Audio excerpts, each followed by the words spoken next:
Boom. Ladies and gentlemen, we are live and back at it again, folks. It's a new era in WWE, and we can't wait to see what's on tap tonight with WWE RAW. We're going to get into all the action, the Raw after Mania. Some would say the best Mania ever. Some would say just the biggest, but there's a lot to talk about, a lot to debate.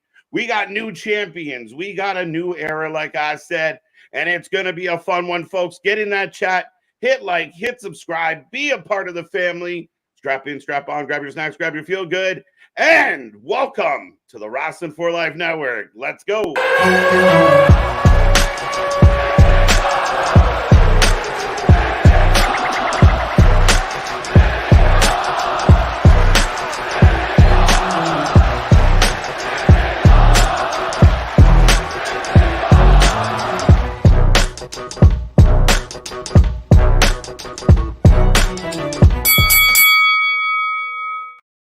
Ding, ding, ding. We're live and back at it again, folks. Like I said, we are the Wrestling for Life Network. This is another live stream, and we are ready to go. What does the new look WWE have in store for all of us out there? Cody Rhodes finished the story. Damian Priest cashed in. Rhea's still a champ. R-Truth got his moment. Sami Zayn's got some gold and so much more to talk about tonight. We're going to get into all of it. Me and that pretty face got you for the next couple hours. But make sure you get in that chat. Don't be quiet. Don't be shy. I know we got some business to take care of once we kick off the show. We got to follow up on some things like free T-shirts that we promised. Figured out the winners. Congrats to Keyshawn, who I awarded the champion this morning. But yeah, lots going on here at the channel. More shows coming your way.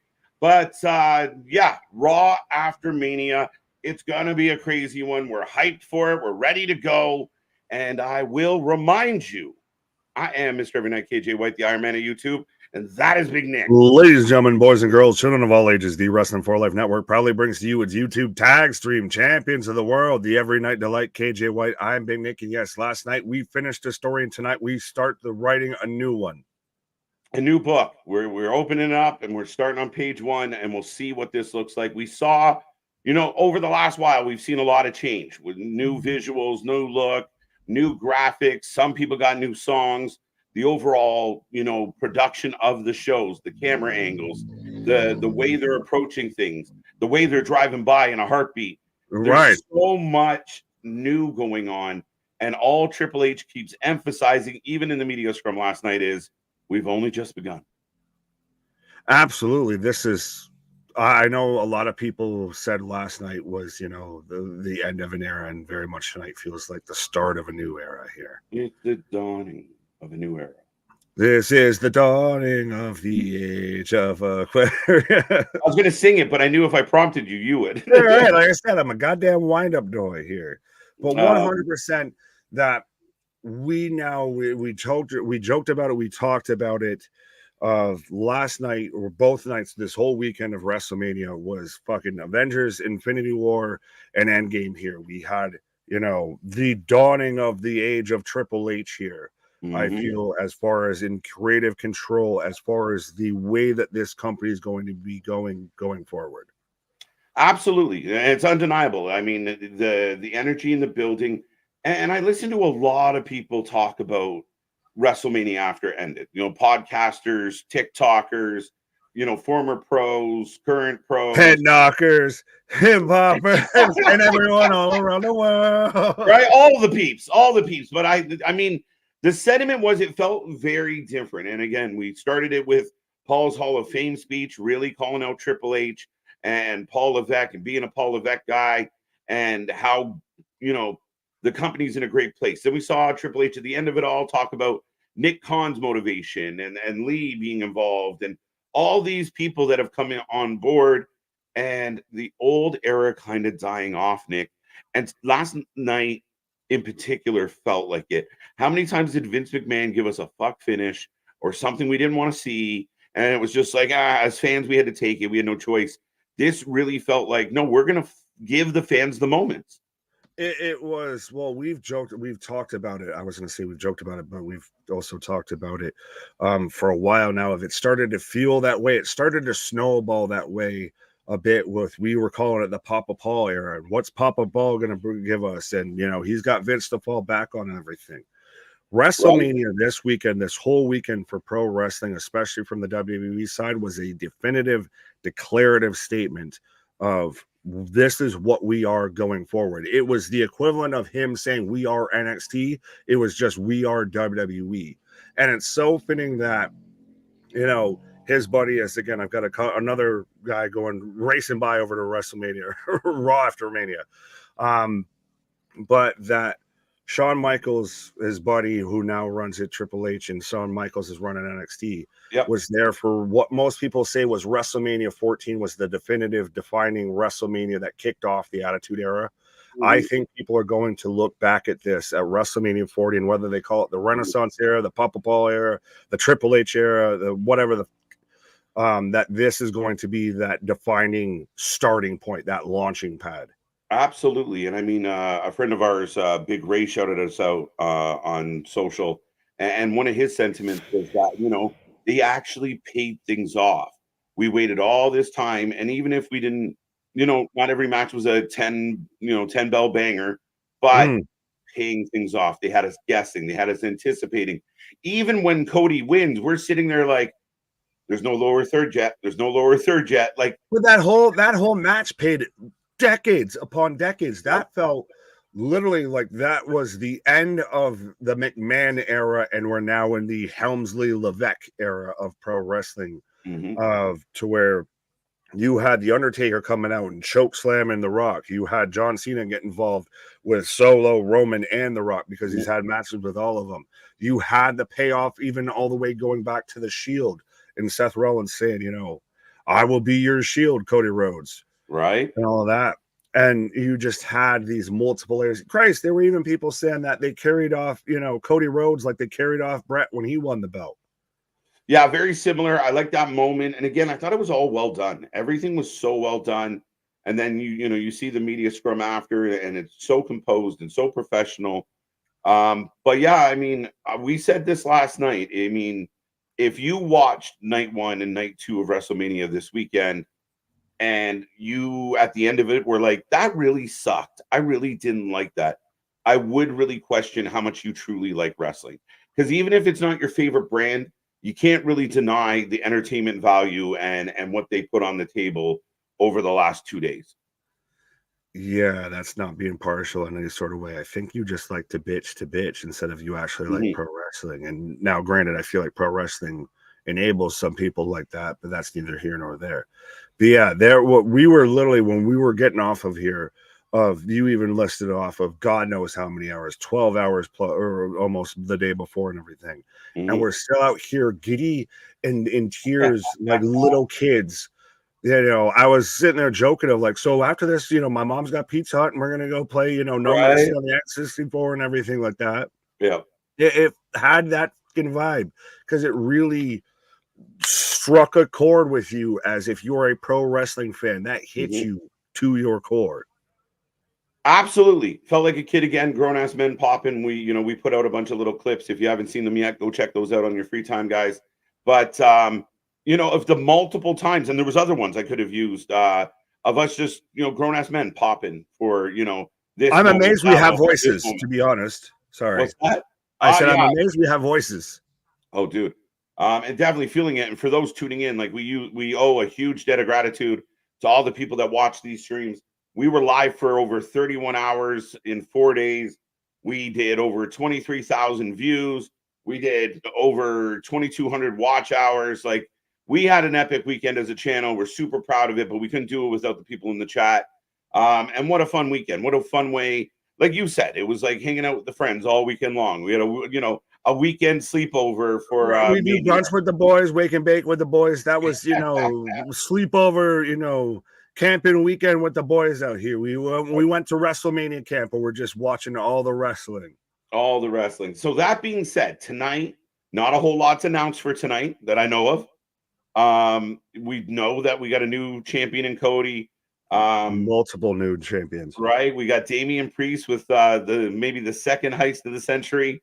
When all a man had to do was leave the building and go home, Drew McIntyre found a way to lose his belt. Yeah, why you got to pick a fight with Punk? The other company's going to air footage about how people don't want to start fights with Punk. Why you got to pick a fight with Punk? Yeah, that's what I want. The security camera from last night after Punk and Drew bumped into each other backstage. Well, no, I saw Drew. At least Drew's whole family left. I saw them put out a picture of they had left right after that and were flipping off the building. Right. I laughed that he put out the tweet during the match that we saw him do. Bored at work, and then a little bit later, fuck. Right. But yeah, I'm looking forward to tonight. A lot of people are guessing at surprises. Who could be there? A lot, Braun Strowman, Jacob Fatu, Tama Tonga has been making buzz around the internet. What's Drew McIntyre going to have for everybody? Who's next for Rhea Ripley? Is the Judgment Day screwed? Like, there's so much to get into tonight. And first hour, commercial free, ladies and gentlemen. Right. But again, like you were saying, this is fully back to when we were watching wrestling, at least of our vintage, watching it growing up and watching it as kids and everything, to where the dirt sheets weren't a thing. Because guess what? The dirt sheets aren't reliable anymore because nobody has any idea as to anything that could happen. And everything that anyone suggests right now is nothing but guesswork. Absolutely. It's totally guesswork. And I think there's a lot of people within at least Triple H's team. They're all kind of bound together. We saw it over the weekend. The Heymans of the world, even Bruce.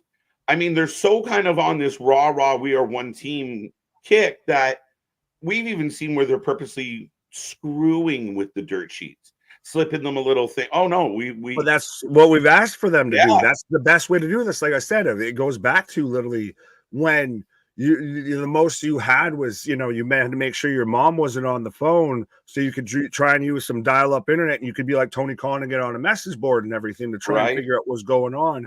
Or you had to buy like WWF Magazine or Pro Wrestling Insider or anything to even take a guess at what was going on. Right. There was no accuracy, no Dave. Well, there was Dave Meltzer, but yeah, had to be one of the rich kids. But yeah, I told you I had my brother. My brother ran up the phone bill like a good couple $100. Like, he didn't know any better. He was just calling these fucking numbers and hitting the buttons. Now, was it an 800 line or a 900 line? Because that might be the differentiating thing. Well, was it Dave Meltzer or Dave Sproutzer? Right. In some houses, the other way would be perfectly sensible. In this house, it was all about wrestling, so it was more believable that he was trying to find out wrestling rumors. But and then he'd sit there all cocky because he would know, I think this is going to happen. Especially when they had the tape shows and they give spoilers. Bastard. Is that just instead of big, energy? That's big Mark energy. Big Mark I know what's going to happen. That's another great t-shirt idea. But ladies and gentlemen, thank you for being here. Let me know, let Nick know, what did you think about Mania last night? How you feeling about it? What do you think is going to happen tonight? We got a busy week here on the channel. We're back tomorrow for NXT, the NXT After Stand and Deliver, a new era down in NXT as well. Wednesday could be, Judge Judy, Matlock. Controversial. Oh, you glitched right on the first 4 letters of that word. Controversial. Sorry, mea culpa. Controversies might happen on AW. Yeah, so we will see. Certain people are acting like what I may have sounded like what I was saying when it comes to AEW. Exactly. At least with 3 out of those 4 letters. But yeah, 100%. That's why I played so well. Yeah. Right. Yeah, so we're here for that. Impact Thursday, doubleheader Friday. We'll let you know what's going on the weekend. Lots of original content coming your way. Some new programming coming your way. That me and the boys are working on. So it's going to be a lot, a change, a new era for the Wrestling for Life Network too. So. Absolutely. This whole wrestling business is a 365-day gig here. So 100%. Right. Much like we even joked about and talked about earlier, of the second that WrestleMania happened, you have your moment, you embrace your flowers, you soak it in for half a second, and then it's just on to the next one. On to the next one. All right. Let's say hello to the people. They've been waiting. We're halfway through the pre-show. Folks, we are about just under 15 minutes away from the start of WWE RAW. The first hour will be commercial free. I imagine it's starting with Cody Rhodes. Yes? New belt? What? New belt? New belt. Let's go. New belt. I've seen things going around, and this will disprove your whole theory that I just don't like wrestling belts, which again, I'll go by the whole philosophy. I like championships, not belts. But there's been an image thrown around about him bringing back the winged eagle. He mentioned it on McAfee show. I was literally bringing the missus to work and had to have her pull up the McAfee show as I was listening to it. Like, is he pulling out a belt right now? I need to know. Absolutely. I watched it myself. Yeah, I like the idea. I'm curious. I saw the video going around of them taking out Seth Rollins' nameplates from the World Heavyweight Championship. So, yeah, I'm looking forward to a new look. Again, we also have to establish, is there a new challenger? Is it done? Is The Rock going to show up and say, well, and who is the new challenger? That's the better question. Yeah. Is he on SmackDown? Is he on Raw? Where does he go? Where does he belong? A lot to figure out. Right. Damien, good to see ya. Rocco, good to see ya. Now that Roman is a champion, finally, they can build up Solo and get him wins. Yeah, we could build up Solo for sure. Fair. I saw a running theory that he was going to sing the national anthem on night 2. You saw that. I don't know why that happened. Who started that or anything, but I did see it got a little hot and heavy. That is funny as hell. Good to see you, Boston. Looking forward to the celebration. I'm looking forward to the new belt. See if we like it. Rocco, good to see you. Boston again. We'll get back to you. Mega, Eric Tate's in the house. Hagen, good to see you. Christian Power, Mike Clayton, Larry Max with us. Mark, Saffit, Jay, Mike, Christian. Who else we got? We got lots. Dale, the OG. Sorry? No, I was just going around. I said, go, Power Rangers. Jose's here. I have no idea what you said, sir. I apologize for my ignorance. No hable español, hable inglés. Yeah, right. I probably went over as well as a Spanish announce table stands up to a power bomb. Facts. Nick B's with us. How you doing? Nick A, Nick B. Hey, hold on. Well, I'm D, so am I lower? Yeah, I'm lower than Nick B. We got to find the other Nicks. Jared, good to see you. Good to see you. And Nick, don't forget Nick. Yeah, you can have that. I'm out here like the Infinity Stones. You got to get all 6 of us together here before match. MTB's in the house. Nevsky, Connor. Woo! Chat is filling up. I love it. Brandon, good to see you. Alexis, welcome back. Now, I maybe I should save this. Go ahead. Well, Saturday, part of our Mania Marathon, we played 2 games. We had Sing Along with Anthony, and then we did the emoji game with me. And we said we'd give out free T-shirts to the winners. So I can officially say the winner of the sing-along was Steven, Elimination Chambers. Congratulations to him. And the emoji game, the winner was C Money.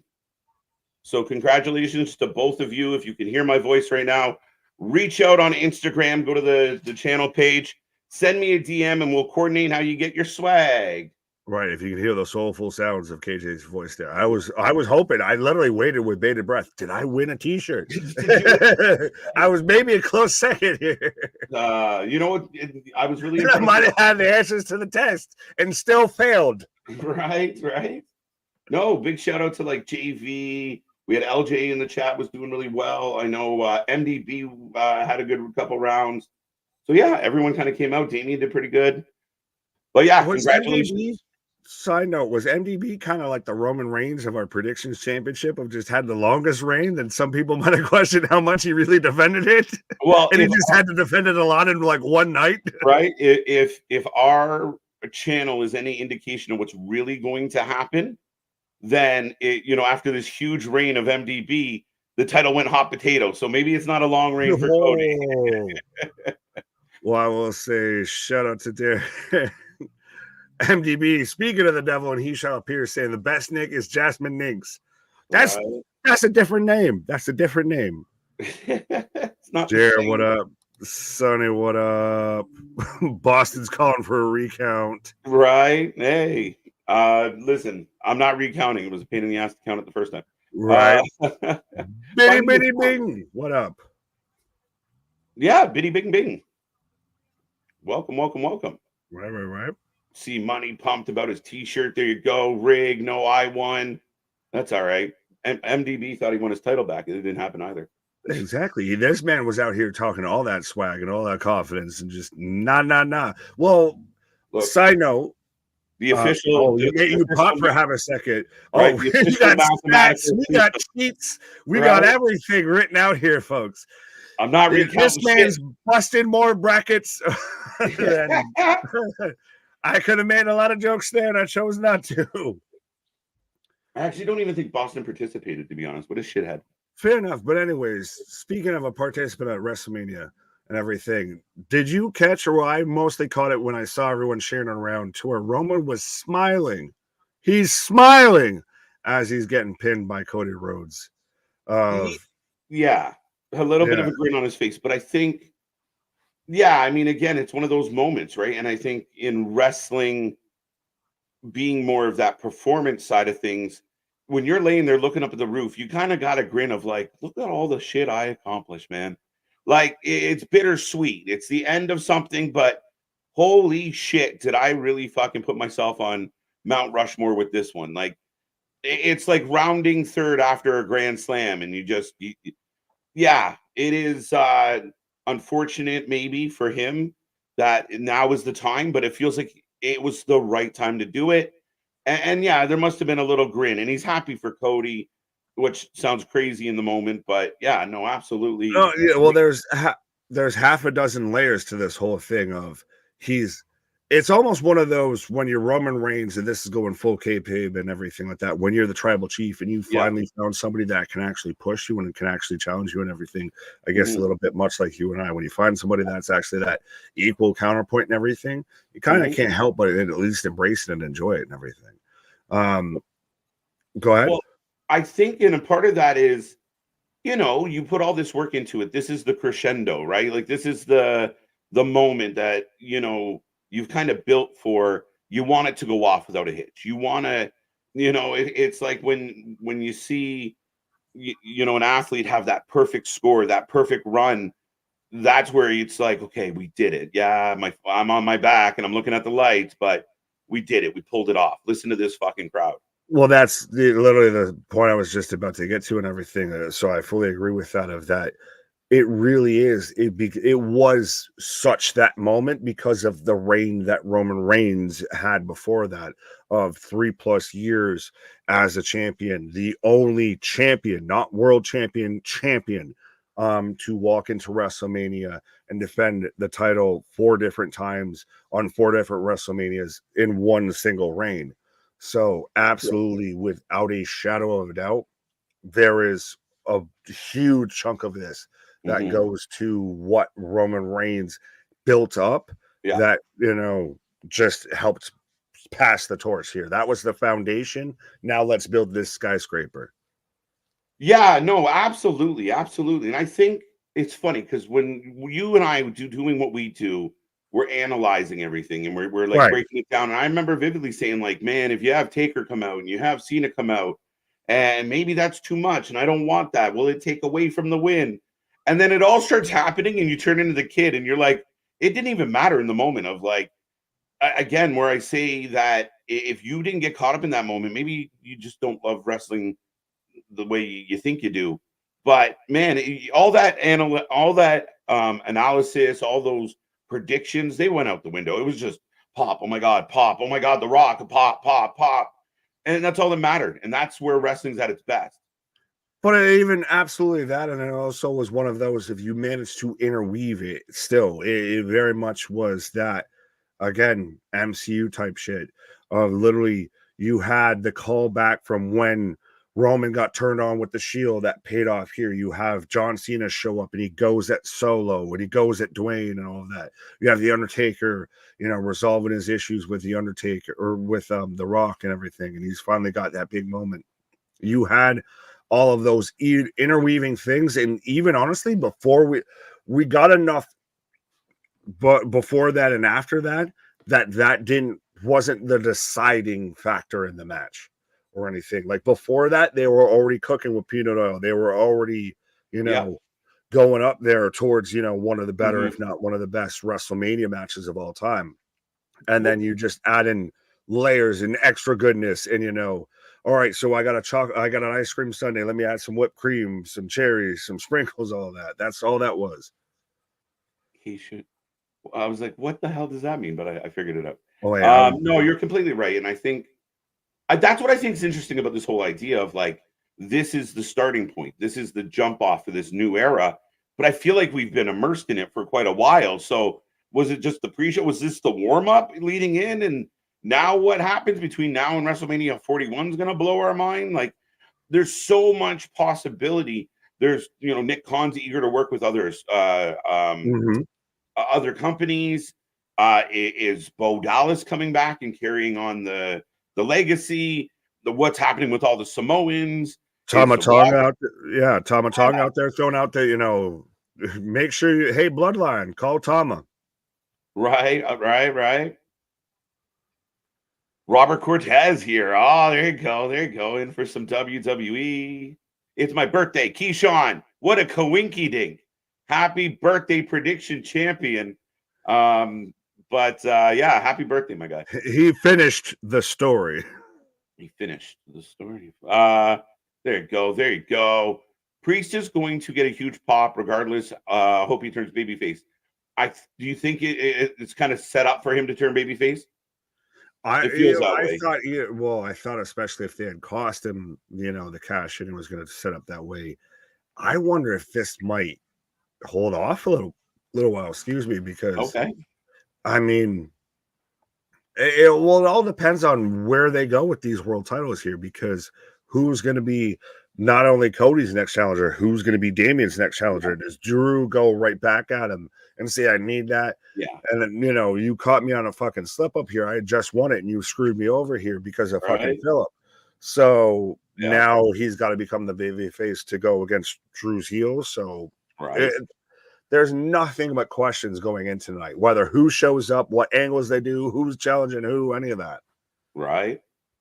No, I completely agree, man. I'm pumped for it. We're just a couple minutes away, about 2 minutes away from the start of Raw. It will be commercial free. I will remind everyone out there. I see a lot of new faces in the chat. Make sure you hit like. Make sure you hit that subscribe.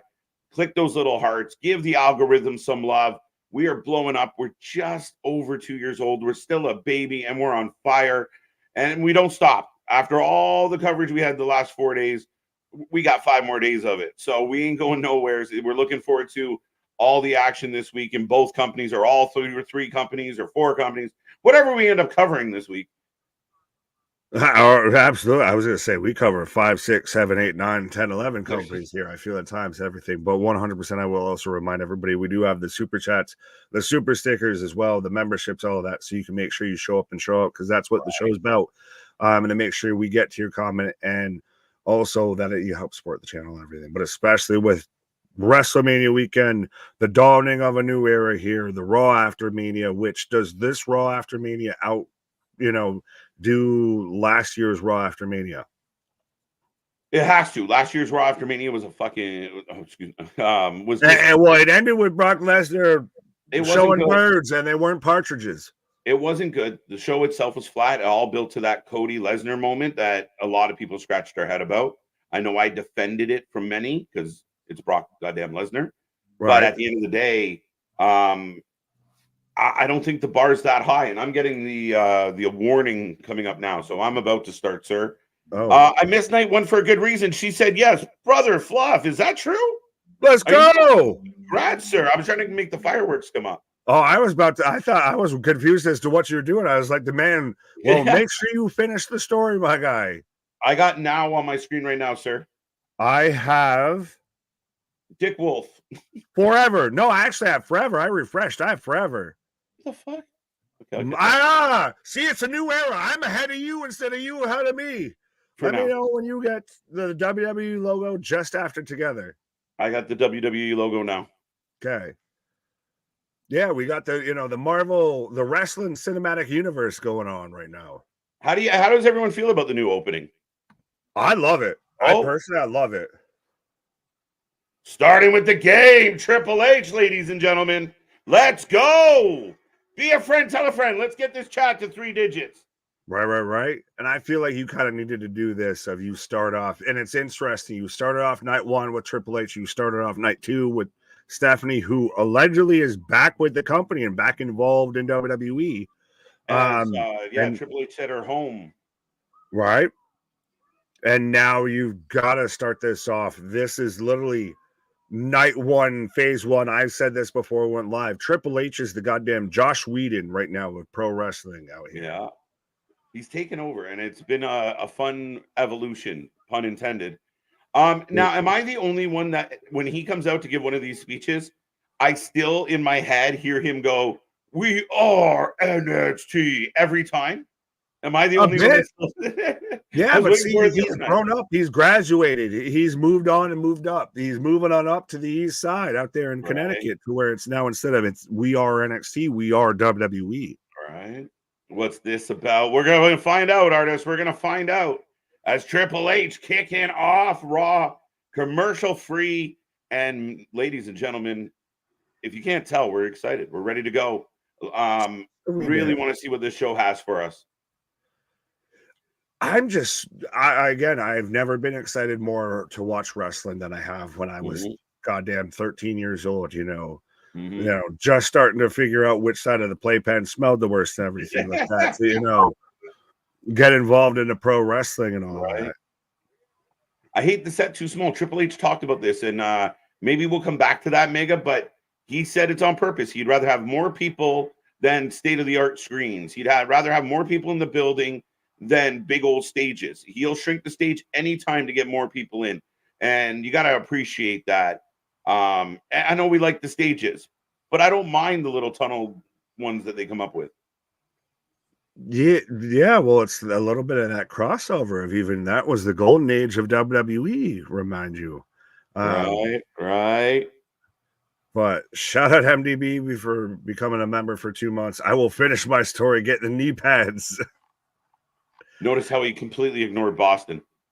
Oh no, I was going in sequential order, asshole. Come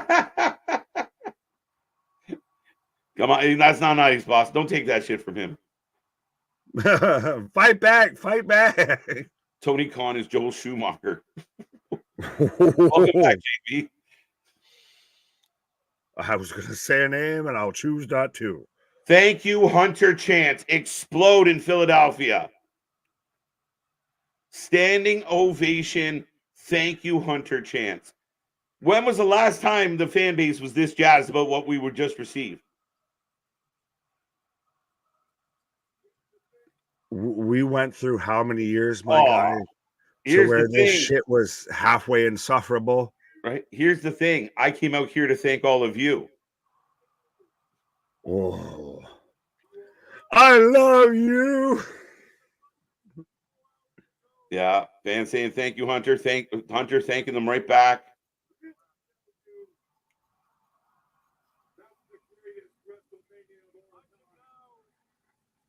They boost up. I can now really tell you that was the greatest WrestleMania of all time, and I really, I know I even argued it of,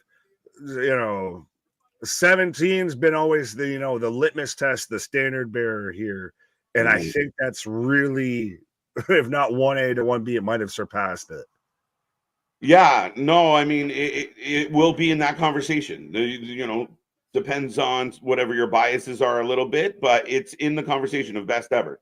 Top 4, top 3, top 5. It's there for sure. It's the LeBron James of WrestleManias. Deal with it. I missed what he said there.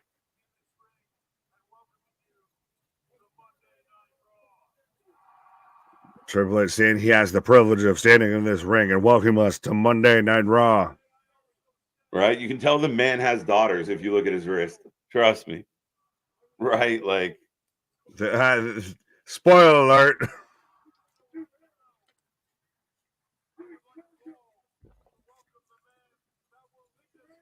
The man that will lead us into a new era of WWE. Cody Rhodes. Adrenaline in my soul. Something, Cody Rhodes. And by the way, the sold out crowd stacked and on their feet. Oh, are you ready? More than one royal family. Best WrestleMania opening match with Seth and Drew, though. Yeah, man. Honestly, that's not a bad shout. The cash in and everything, you add all that into it. Yeah, that's not a bad shout at all. Nick, and I know we got Cody Rhodes coming out. Triple Right. H said when he was talking about Drew McIntyre, and he said Drew McIntyre got a moment in front of the audience that ends up turning out to be bigger than the moment he probably would have had if there was an audience last time he won. And I thought that was a very interesting comment, because we saw all the Drew McIntyre's All Elite, poor Drew. But Triple H had a point. That was a bigger moment than him just straight up winning the belt 4 years ago. Oh, absolutely. You had Seth out there crying, and his last things that he said was him muttering, you really can deserve it. And the artist, brand new era equals someone finally beat Roman. Yes and no. We talked about this earlier. Of it feels like they've just been building to this, and now this is the definitive, declarative statement on that. Right? Hard to argue with. The building is packed. It is absolutely packed. Undisputed WWE champion. No more Universal. Thank the Lord. Would they give me that new belt? You can ask. They might give you the old belt, but yeah, it has. I haven't paid attention if he's gotten the side plates changed out. I know he's on the McAfee show and on Good Morning America and all of that with the old side plates. Yeah. I'm sure Drew versus Priest tonight. Maybe. It's a 1-day reign. They give him the Cardona treatment. You got the Kane, but yeah.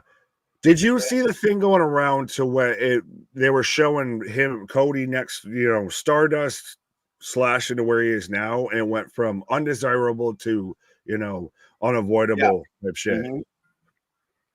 I think that's I love that quote. Of course, the talk that Triple H, Bruce, and who's the third person? They all went in and got him a watch.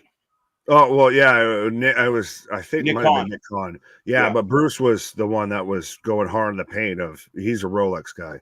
And new side plates. But that is Yo, I thought Cody was getting jumped. Even he was surprised. Oh shit, Trips is still here. Right. Oh, I just got it. Yeah. Dashing Cody Rhodes. There you go. Champion Cody Rhodes. Renaissance era. I do think that, again, that's the cherry on top. That's, that little candle that you have that you keep, the prop candle that you keep trying to blow out that won't go out, to where they even sat there and got the exact version of the Rolex that Dusty sat there and sold so he could send Cody to, acting class and shit like that, so he can try and live out his dream of being a pro wrestler. Huge Cody chance. Nick tattoo era. I'm in. See money. Cody made me laugh about that last night. If he was talking to his father, he was talking to my father right now, and then he gets to the point of like, sorry about the neck tattoo. Yeah. I'd actually like the Universal Champion name. Fair enough. You deserve it. New side plates. My bad. I'm in. Would they give Cody a new belt? Yes, they would. He just said he's leading the new era of WWE. I'm sure he could push to get a new belt. Oh, absolutely, baby. It's hard times out here when you're having to carry around this much gold from Roman Reigns and everything. You got to get yourself a new belt. He's looking at it.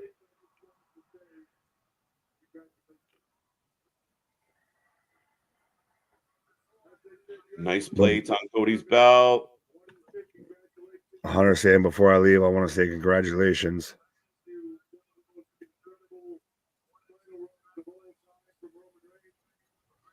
Yeah, you got to give Roman credit, man. I know a lot of people didn't like it, and a part-time champion, blah, blah, blah, blah, blah. But, man. Bro, I was out here still repping the ones until you had the 1, 2, 3. You went down to the wire with him, my guy. Yeah, you did. Right, exactly. But yeah, what he accomplished and what he established, I would say, is, regardless of records, the greatest run as world champion of all time. Largest gate in company history. Over 20,000 people for Raw tonight. Well, next Wednesday on Dynamite, after they release the All In footage, the Young Bucks and Tony Khan will release, the fucking, concession numbers and the gate numbers for All In.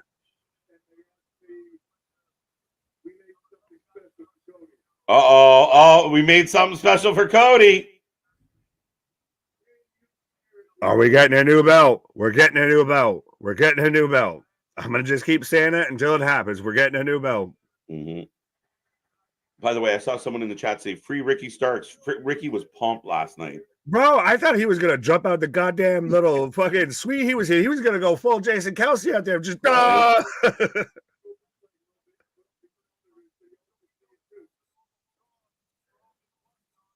we don't have the normal Tron. Oh, because then on Right. even mentioning of, we've got the smaller setup, so we don't have the normal Tron. This is for you. I just got to this fuse, yeah.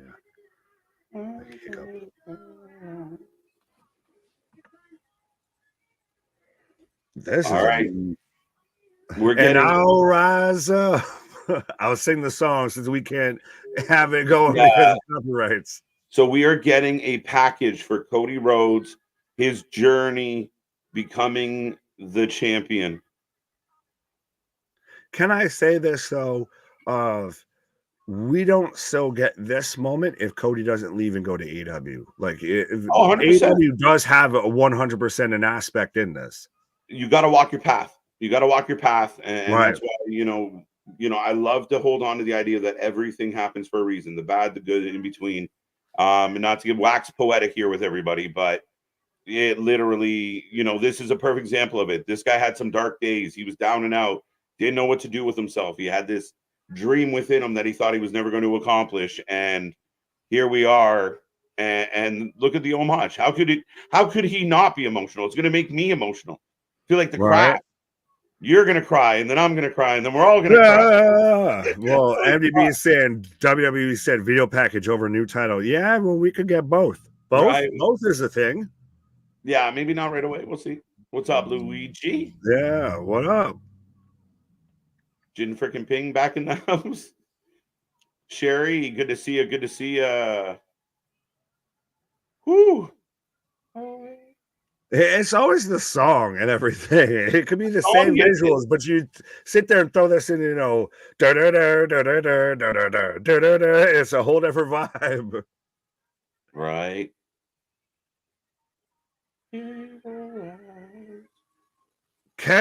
Would you say of the modern era, and I know there's somebody that you could say maybe Seth Rollins could be involved in this. I'd say he's the Triple H of this. Could you say Cody and Roman might have given something away there? Is your Stone Cold Steve Austin Rock feud level?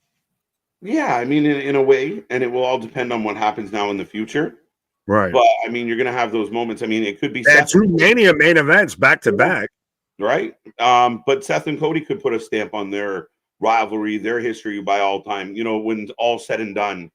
Yeah, I mean, it's really exciting to see where this goes. And Cody is just a babbling brook right now, and I don't blame him. This video package is just all in the feels. Mama Rhodes. I'm gonna need a Mama Rhodes at versus Sue match at AEW WWE Invasion. Let's go. Oh, and they got his little kids out here with this. And that's the Rhodes. When you bring the kids in, it's so hard for me not to break. Who just got in? Anything happened? We just opened the show with Cody Rhodes, a beautiful package commemorating his journey to the championship. Like, again, I would say, and people can call me a mark all they want, but this all feels so real. Like a real man accomplished a real goal, not a character accomplishing some made-up thing. It's got such a realism to it, such a vibe, and this extended hug between Triple H and Cody, and the tears, the genuine tears, and the crowd. Man, I'm feeling. But think about it. There's the whole connection and everything to where you had Triple H, who was working side and side with Dusty Rhodes. Dusty Rhodes helped Triple H make NXT the black and gold era that we like and everything. You had Michael Cole crying last night, hugging, Cody, saying, this is why I love pro wrestling. that's the thing, is they've made it, and they've been able to blend that line between personality and character and so on and so forth. And it hits all of the notes at a beautiful level. He's kissing the belt. He's kissing the belt. I got a feeling we got all the emotion out of the way. Now what? Oh, yeah, I forgot one more thing. Will you watch? That's going to be the next thing. If you do, I'll die. We're only not even a first hour in. If that happens, I'll die. So, been nice knowing you. What do you want to talk about? Triple H proving to everybody what pro wrestling is. Facts. To be able to elicit emotional response from your fan base is the name of the game. Yes, it's great to cheer on big spots and thumbtacks and ladders and tables and blood. Oh my. But at the end of the day, the job is to elicit emotion from the fan base, good or bad. If your fan base becomes indifferent or just waiting to cheer on the high spots, you don't build, you don't grow, you don't improve. And this was an emphatic statement over the last 2 days into today. It just continues, and it's all about the emotion, all about the feel, all about the storytelling. Oh, absolutely. That's why I know Dwayne always likes to, we got the goosebumps and everything. I was like, what I heard Bully saying that he actually got from Paul is you strike a chord. Yeah. Sorry, he's acknowledging Samantha, who was emotional last night, trying to call it. Yeah, for anyone that had hate with her, you can have that. That now, because even Bruce Buffer's out there giving her props and everything. And I even saw people saying she doesn't want to know what's going to happen so she can actually have that emotional and visceral response.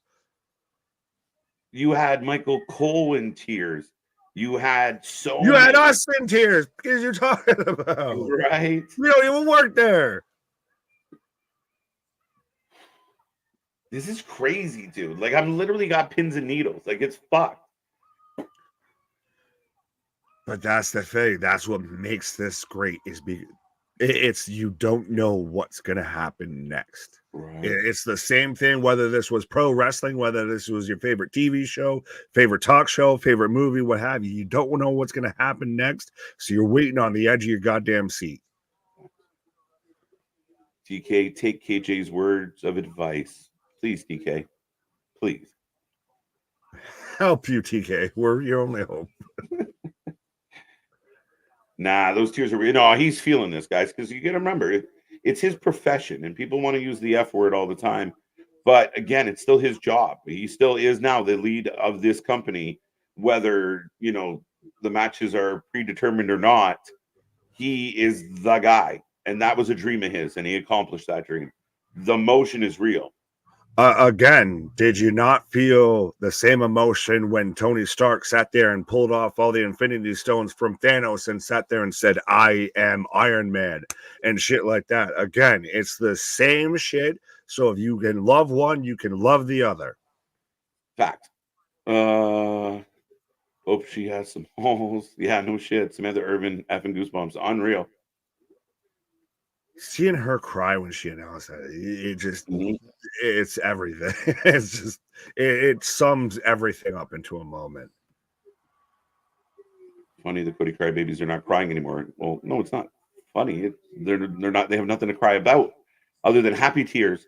It's amazing how when you're healed, you don't limp anymore. Fuck are we talking about? Mm-hmm. It's funny. Now it's the Drew McIntyre crybabies. Yeah, no shit. I saw people saying Roman Reigns bloodline crybabies and everything like that. The bloodline babblers. Yeah. Yeah. Thank you, Roman. Thank you, Roman chants. Now Roman can go away for a little bit and come back as a babyface. A solid babyface. But again, we don't know what's next even for Roman after this. The most we saw was him and Heyman hugging it out. We don't know what's going to be the next chapter for him either. Right. I'm with you, MDB. I'm sitting on the edge of my seat right now. Like, okay, I'm waiting for one of these big moments, like one of these big pauses to get interrupted by some music here. Who's going to have a conversation with Cody Rhodes tonight? Let's go. Somebody's got to be out there. Dun, dun, dun, dun, dun, dun, dun, dun, dun, dun, dun. Whoa. See, the only thing that makes me nervous with that is I think Gunther has to win that belt. Like, if Is he it goes at because it, it's he's in gonna get the it. next well, no, the next events in France. I mean, certain countries might have invaded France, so maybe, but yeah. Oh, what are we looking at? That's his daughter, I believe, Cody, or I missed it. No, you're fine. Yeah, I think that's his daughter. I think that's his little one. We weren't looking at the solar eclipse. We were looking at, Cody's offspring. Oh, this is good. No, I can't listen to this part. This is gonna kill me.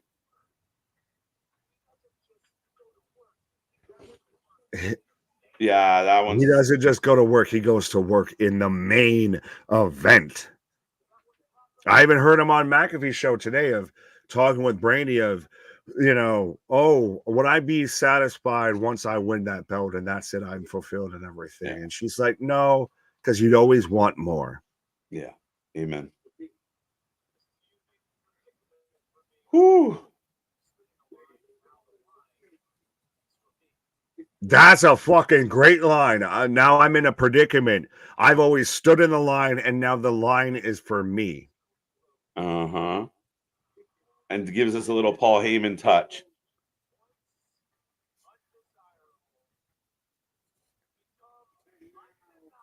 Yeah, once undesirable, now undeniable. I still don't like the undisputed thing, but whatever. Just being picky. Yeah, did they really? I'm holding out hope If here. you I thought we were gonna get a new belt. what the Rock is cooking. I just got that, so you're a skip ahead of me here. I can fix it. Well, the Rock, I got the blackout here. With his belt, he's got his People's Championship title. I'll put my People's Championship on the line against your undisputed championship. Mm-hmm. See, Nick, I said this when Rock pinned him. That's what this sets up. Wait a minute. You might have beat my little cousin, but I'm the final boss, and I've already pinned you, Cody Rhodes. Yeah, but this was also then when I have to pull out the George Carlin line. Well, if it's undisputed, what's all the fighting about? No, exactly. Randy comes out, hugs Cody, and then RKO's him. I'd be okay with that. But right now, the show has become electrifying. Yeah, we had an eclipse. Now we're having a thunderstorm rain over Philadelphia here. Right. Wow, The Rock. I agree, KJ. What a great line. Unbelievable. Roman retired. Not yet, Jesse. Good speech. Great start to this show. We're 25 minutes in, Nick. So yeah, we're using up a good chunk of this on commercial free. The Rock hour here. Thank you, Tony Khan? Question mark. No, well, that goes back to halfway a little bit of what I brought up of honestly, if AW was never a thing, we don't get here. It is that one of those you have that obstruction, that thing that just sends everything sideways, and you never know how you're gonna get back around, but you find a way to get back around. Right? No, absolutely. And I said it. Listen, we, as much as people think our honest take on AEW at times is AEW hating, it's not. It's from a fan's perspective of, I really love this company. I got really behind this company. I really appreciate what this company did.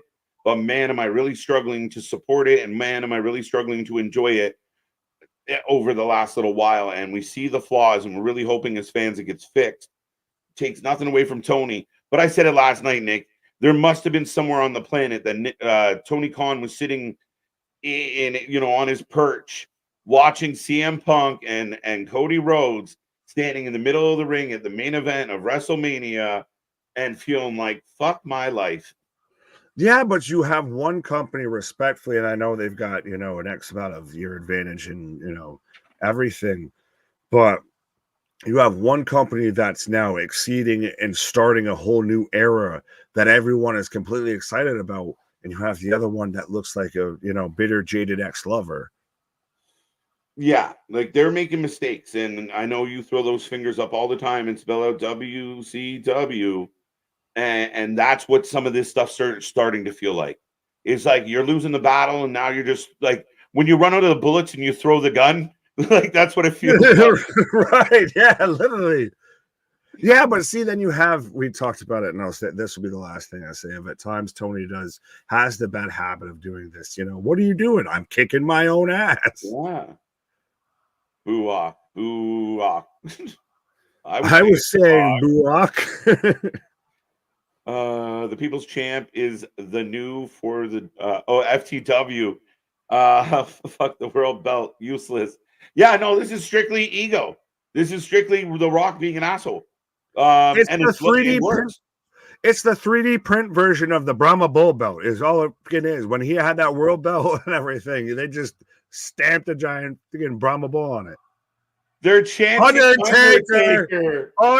Undertaker. I know my wife, who was fast asleep in bed and everything while we were watching WrestleMania and everything, heard me pop for everything, but she's like, I thought you popped more for the Undertaker showing up than Cody Rhodes finishing the story. Right. Yeah, there was. I imagine it was a struggle for her to see sleep during all that shit. Oh yeah. She's fully up to date on WrestleMania, and she didn't even have to watch it. There you go, Robert. I appreciate that take. Some people think we hate the company. We really don't.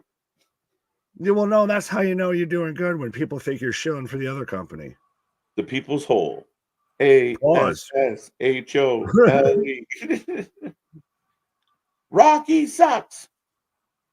AEW should take notes. But see, again, I mean, like there is a contingent out there of like, this isn't a wrestling show. We haven't had one single table spot yet. Like, yeah, the stopwatches are going fucking insane over here. They haven't even yet to hit a button here, but this is nothing but pro wrestling. No, honestly. Yeah. Mm-hmm. And is this slightly on par of when Roman came out here and was doing I got him in the palm of my hand? Yeah. Undertaker chance thing is WCW. I love. He hasn't said a word, and every time Dwayne tries to put the mic to his mouth, boo, boo. Tell these jabronis to shut up, says Pat. The Rock beats Cody, short title reign. I disagree. I think Cody is going to beat The Rock to solidify himself as the guy.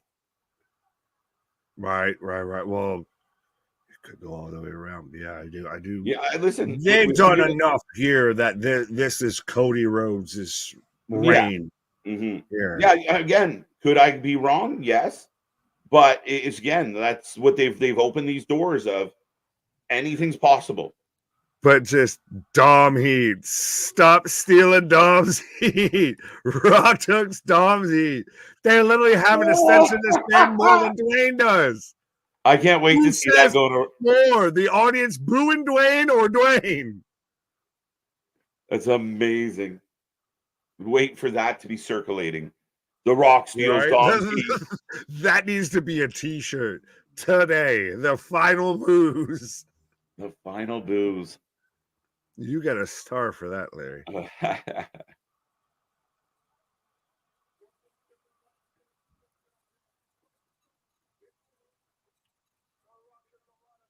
He said that before. I hate that line. It's just grammatically awkward. The Rock's a lot of things. Rock is a lot of, yeah. But sucks is not one of them. Wait a minute.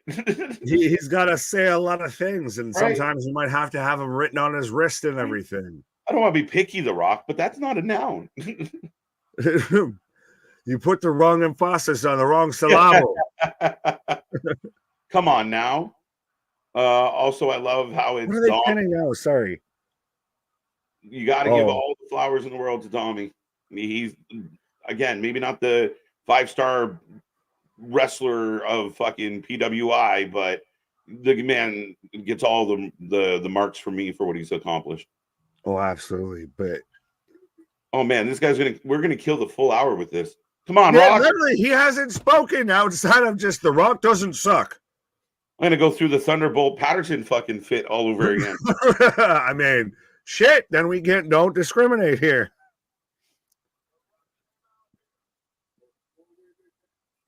Before we begin, holy shit. Again, Ah, fuck. God damn it. All right, we're back to that. Oh. You mentioned Thunderbolt, and it's the same goddamn thing of like, if I could say one more thing, my last thing to say before we begin. Right. We're 15 minutes in. Begin. You begun. Trailer Park Trash. What? Look at the What? What?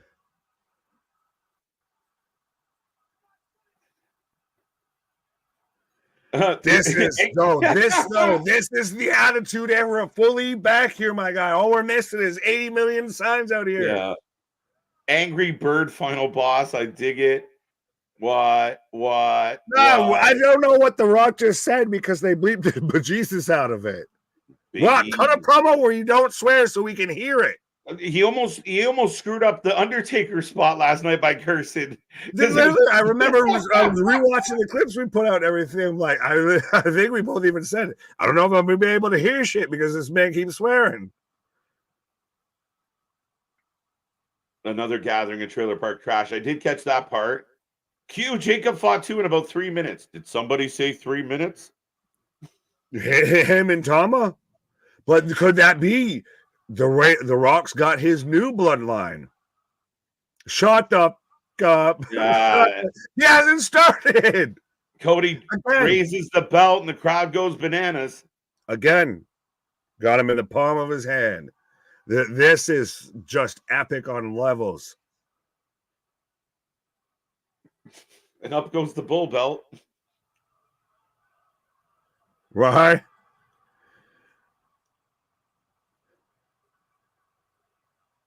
This is going to be literally, like you said, this is going to be Rock milking this for a whole hour. I totally forgot Cody was in the rings. A little bit. Yeah, honestly. They're going to have to just start the next segment. Even if he's mid-sentence, just start the segment. Let's go. Just have the match while they're still cutting the promo in the ring. They need the fucking Oscar music for this guy. Or the Apollo hook. Yeah. You did it. Rock wants to give Cody his flowers. You did it.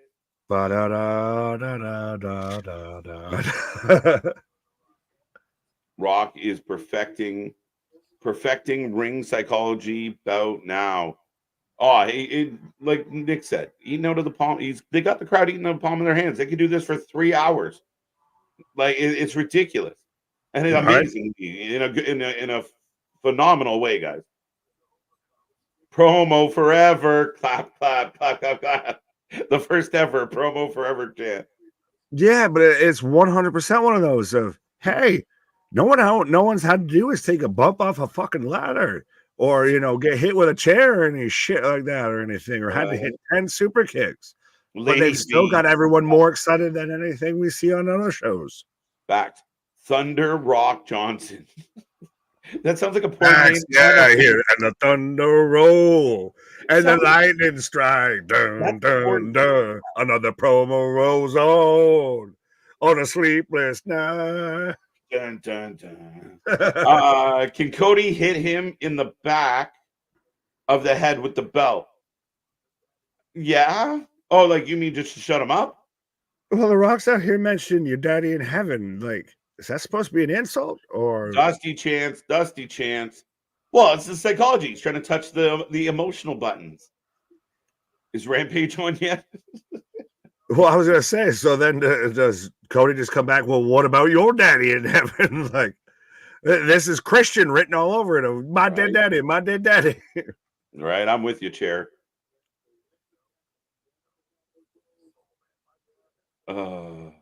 Rock is killing you Cody. Mentioned from one dead dad to another dead dad. I am Luigi, number 1. Hi, Luigi. Cool. I thought Mario was number 1. Anytime I played it with my siblings, Luigi was always player 2. So right. This is awesome. Don't forget, Rock owes Roman a spear. Facts. And a match. All right, Rock, get to the point here. We know, and you finished your story today, Junior. Yeah. No, I'm loving this. I'm actually really enjoying this whole thing. But let's mosey it on here. You got the new nameplate on it. But is this somehow a babyface turn of the Rock out here? I'm waiting for the other shoe to drop here, but he's out here just giving Cody all his flowers. That's a beautiful belt. Got the new side plates on it. Yeah, but it's that tongue in cheek, that sarcastic admiration, that bullshit. Now, as he it talks about how Muhammad Ali gave me this belt. This belt means a lot to me. Are we gonna have The Rock versus Cody Rhodes on the Monday Night Raw after WrestleMania? Like I said, People's Champ versus World Champ on Raw tonight. That's where it almost halfway seems like we're talking about. We're talking about belts, right? Hey, I just assumed it would be Backlash. Maybe he can't make it there, right? No fireworks, no harm.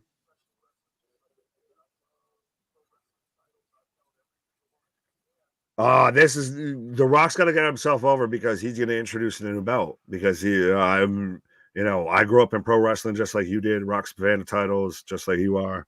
No, Vance. So for those just tuning in, Triple H kicked off the show, brought out Cody Rhodes. They did a video package for Cody's journey to the championship. Then The Rock has come out, and we've had an extended going on 40 minutes start to this show. So no surprises, no twists, no turns. I mean, The Rock being here, a bit of a surprise. Right. Well, Cody's got the mic now. Wait, what?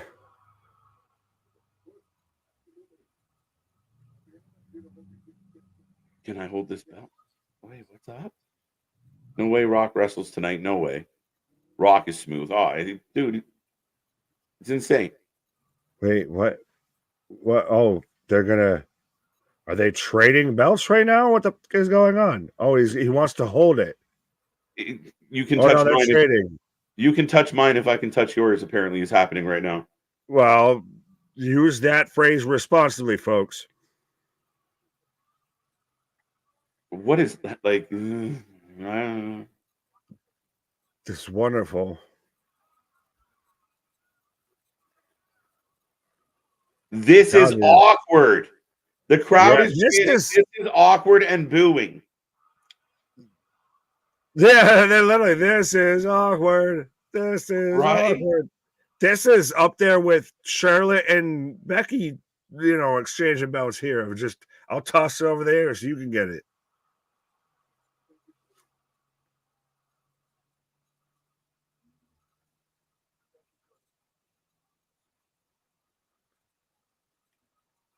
Yeah, what the hell is this? We just did this so The Rock can get his rocks off. I got to touch the belt at least. I gotta have that photo up if I'm at least out there, with the belt. Fuck are we doing? Fans are chanting, "This is awkward. This is going to be a SummerSlam match." Listen, remember, they're going to Paris. They're going to other places. They want those shows to be stellar. We might get some big shit before SummerSlam.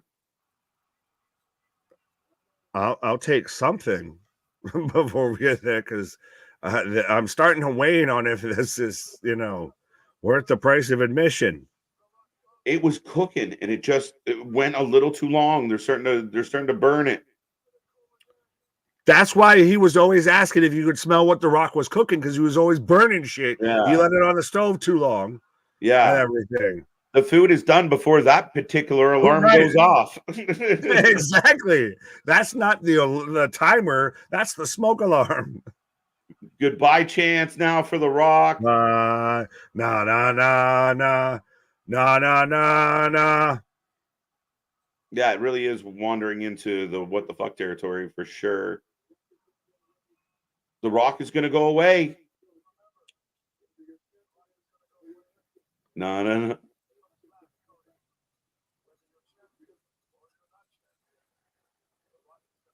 You should have said that 11 minutes ago without the fucking weird belt exchange. Yep. Yeah. Can I touch yours? Like, what the fuck? Hands reaching out, touching me, touching you. This shit sucks. Ba, ba, ba. Well, it was going so well. To believe that you should leave. Ba, ba, ba. I wouldn't overthink it, Juan. It was a silly kind of spot. The Rock effectively killed the fucking crowd.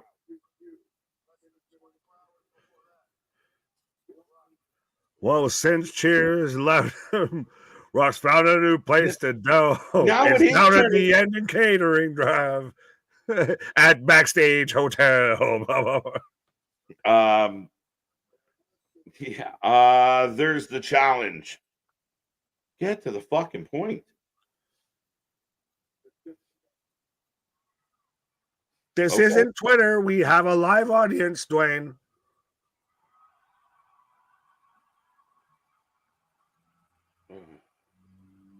Well, if Cody Rhodes can beat the Tribal Chief, Cody Rhodes got no problem beating the final boss. Don't tell that to the final boss. There's this thing called the term final boss for a reason, but yeah. Oh, you're the boss, right? Oh, you're the final boss. You're also on the board with TKO.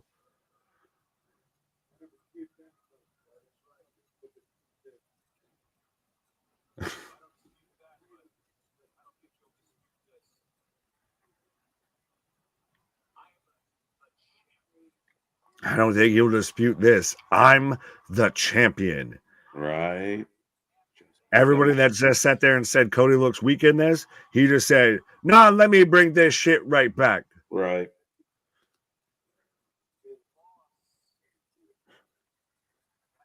Oh, that means I'm your champion, bitch. Let's go.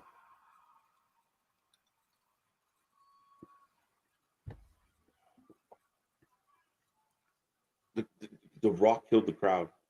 Yep. Listen, we call a spade, folks. And at the end of the day, this was cooking, and The Rock dragged it out, dragged it through the mud. He was boring. He was lame. You are their champion. You are the world champion. Always going to say you are my champion, but you never be my tribal chief.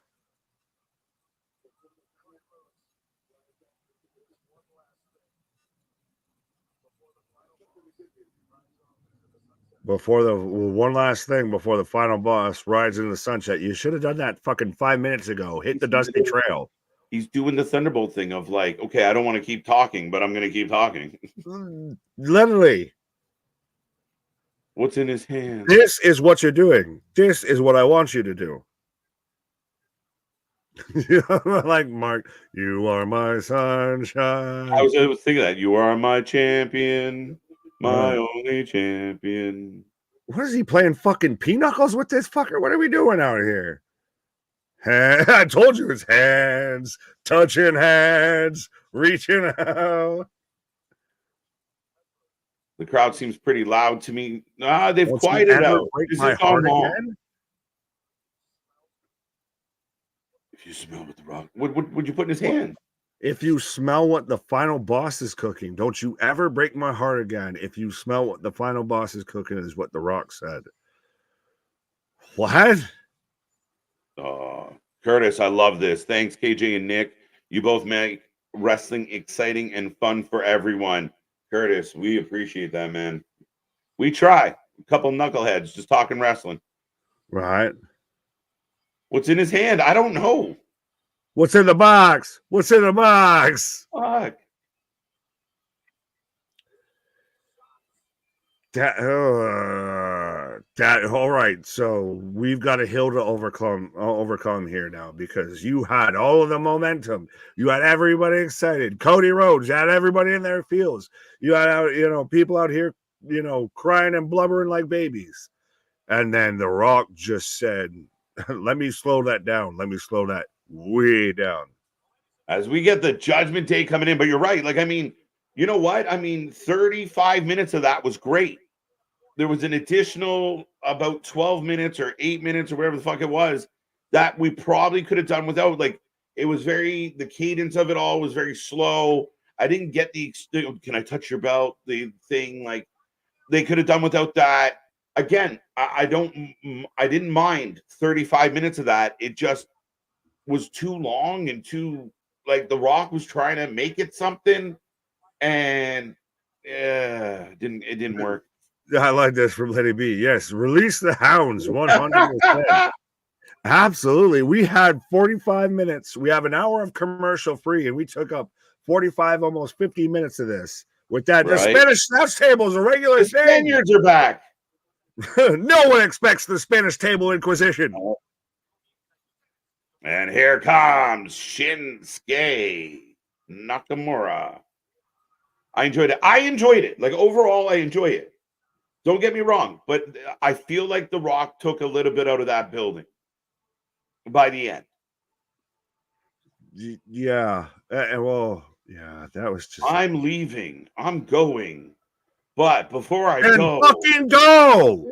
Why do you got to keep telling me you're leaving 10 times? Just go. One more thing. He's like the guy that doesn't want to leave a party, but just keeps trying to let everybody know he's about to leave. Fucking go then. Right. Shinsuke Nakamura. Jacob Fatu versus Shinsuke. Oh, Connor going all out. They haven't told us, or now I don't even know if we've heard Michael Cole or anyone on commentary say anything. Honestly, well, that's the thing is there's no matches announced for tonight. There's no nothing. So there's nothing but opportunity, but I feel like they've given themselves, a fucking hole to work out of here. Right. I thought Cody was getting a winged eagle belt. Not yet, apparently, but he did get to touch a Brahma Bull belt. Pause. Maybe. Awkwardly. Ilia! Let's go. Oh, Shinsuke's about to get dusted. Fair enough. I'm getting the Czar coming out right now. So, yeah. Ladies and gentlemen, the Czar, Ilia Dragonov, the NXT champion, is here. The term slobber knocker gets thrown around quite a bit. If you've ever not known what the term slobber knocker means, this is about to be it. This could be all the slobbery knockery. Pause. Well, yeah, I'm not going to touch that. The Rock isn't going anywhere. He said his feud with Cody just begun. Yes. And again, I just felt it went a little bit long and a little bit flat at the end. But again, we'll see where this goes. Ilia. Right. Shinsuke is wearing the robe KJ was about to wear. Well, I didn't have to wear a robe on. Yeah. It's true. We should have had some type of ramification for you. Yeah, but see, you never put that in there, so you can have that. That ain't even what I'm mad at. Oh. Ding, ding, ding.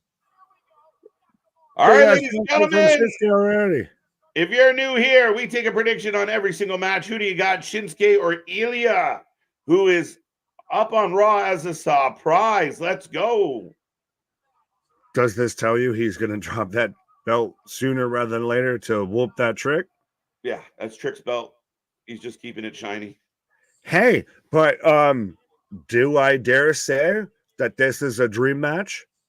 But notice now they didn't have to sit there and beat us over the head with how this is a dream match and tell us fucking 4 months in advance how it was coming down the pipeline. We just got surprised by it. Mm-hmm. I would argue for a lot of people this would be a dream match. Yeah, absolutely. Right? It's amazing how that shit works when you can build shit up versus you just have to say a lot of shit. You have to say shit just to say shit. Right. You go, oh, we're going to get an H-bomb already? Nope.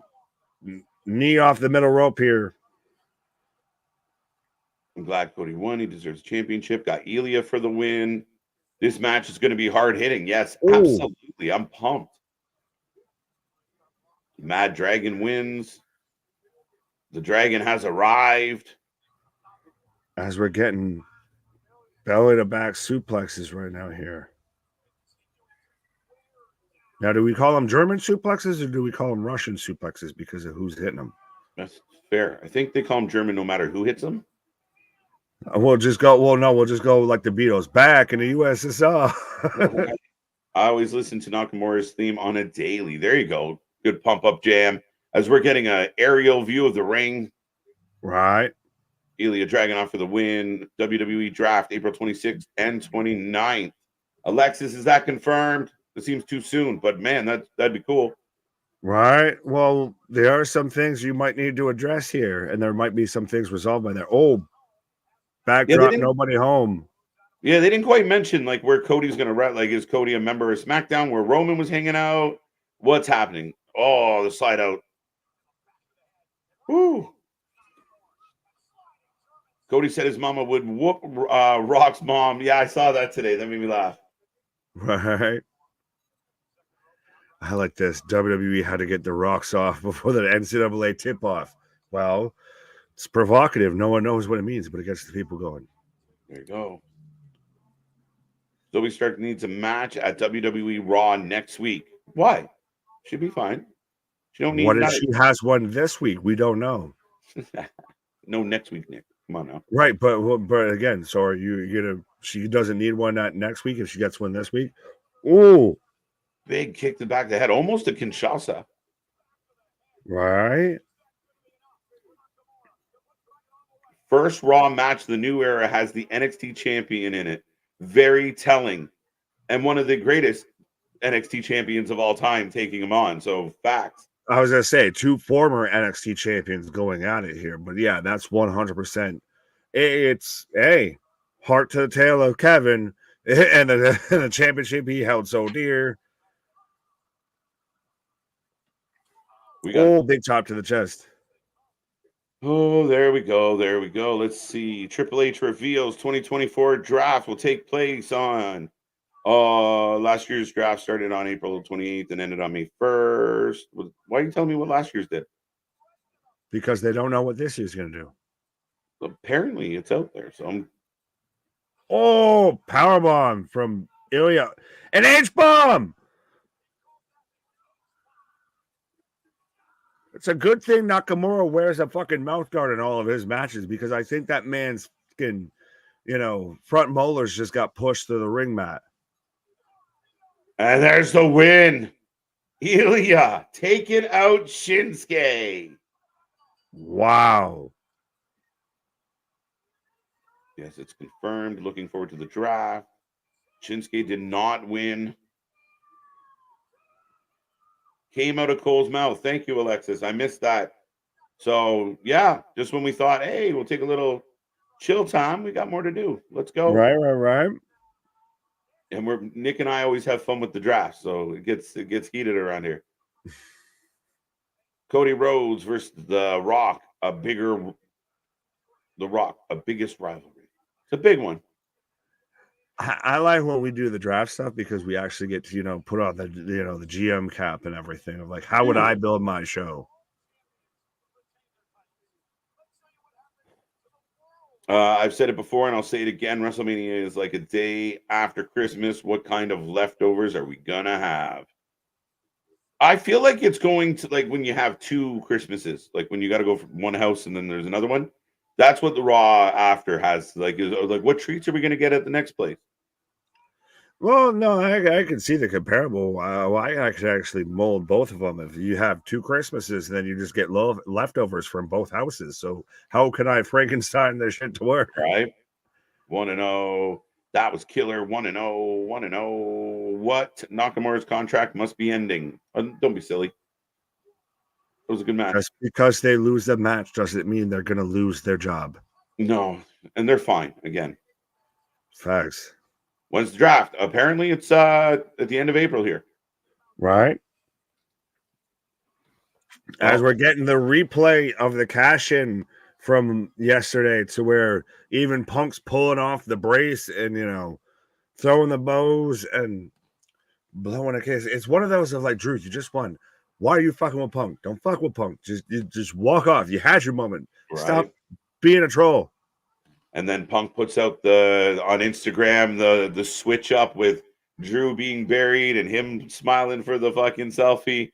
Right. It's like this rivalry is going to be good when they get there. And there's going to be a lot of visceral shit and a lot of vitriol with that whole thing. Of there's going to be a lot of things that they can really lean into it.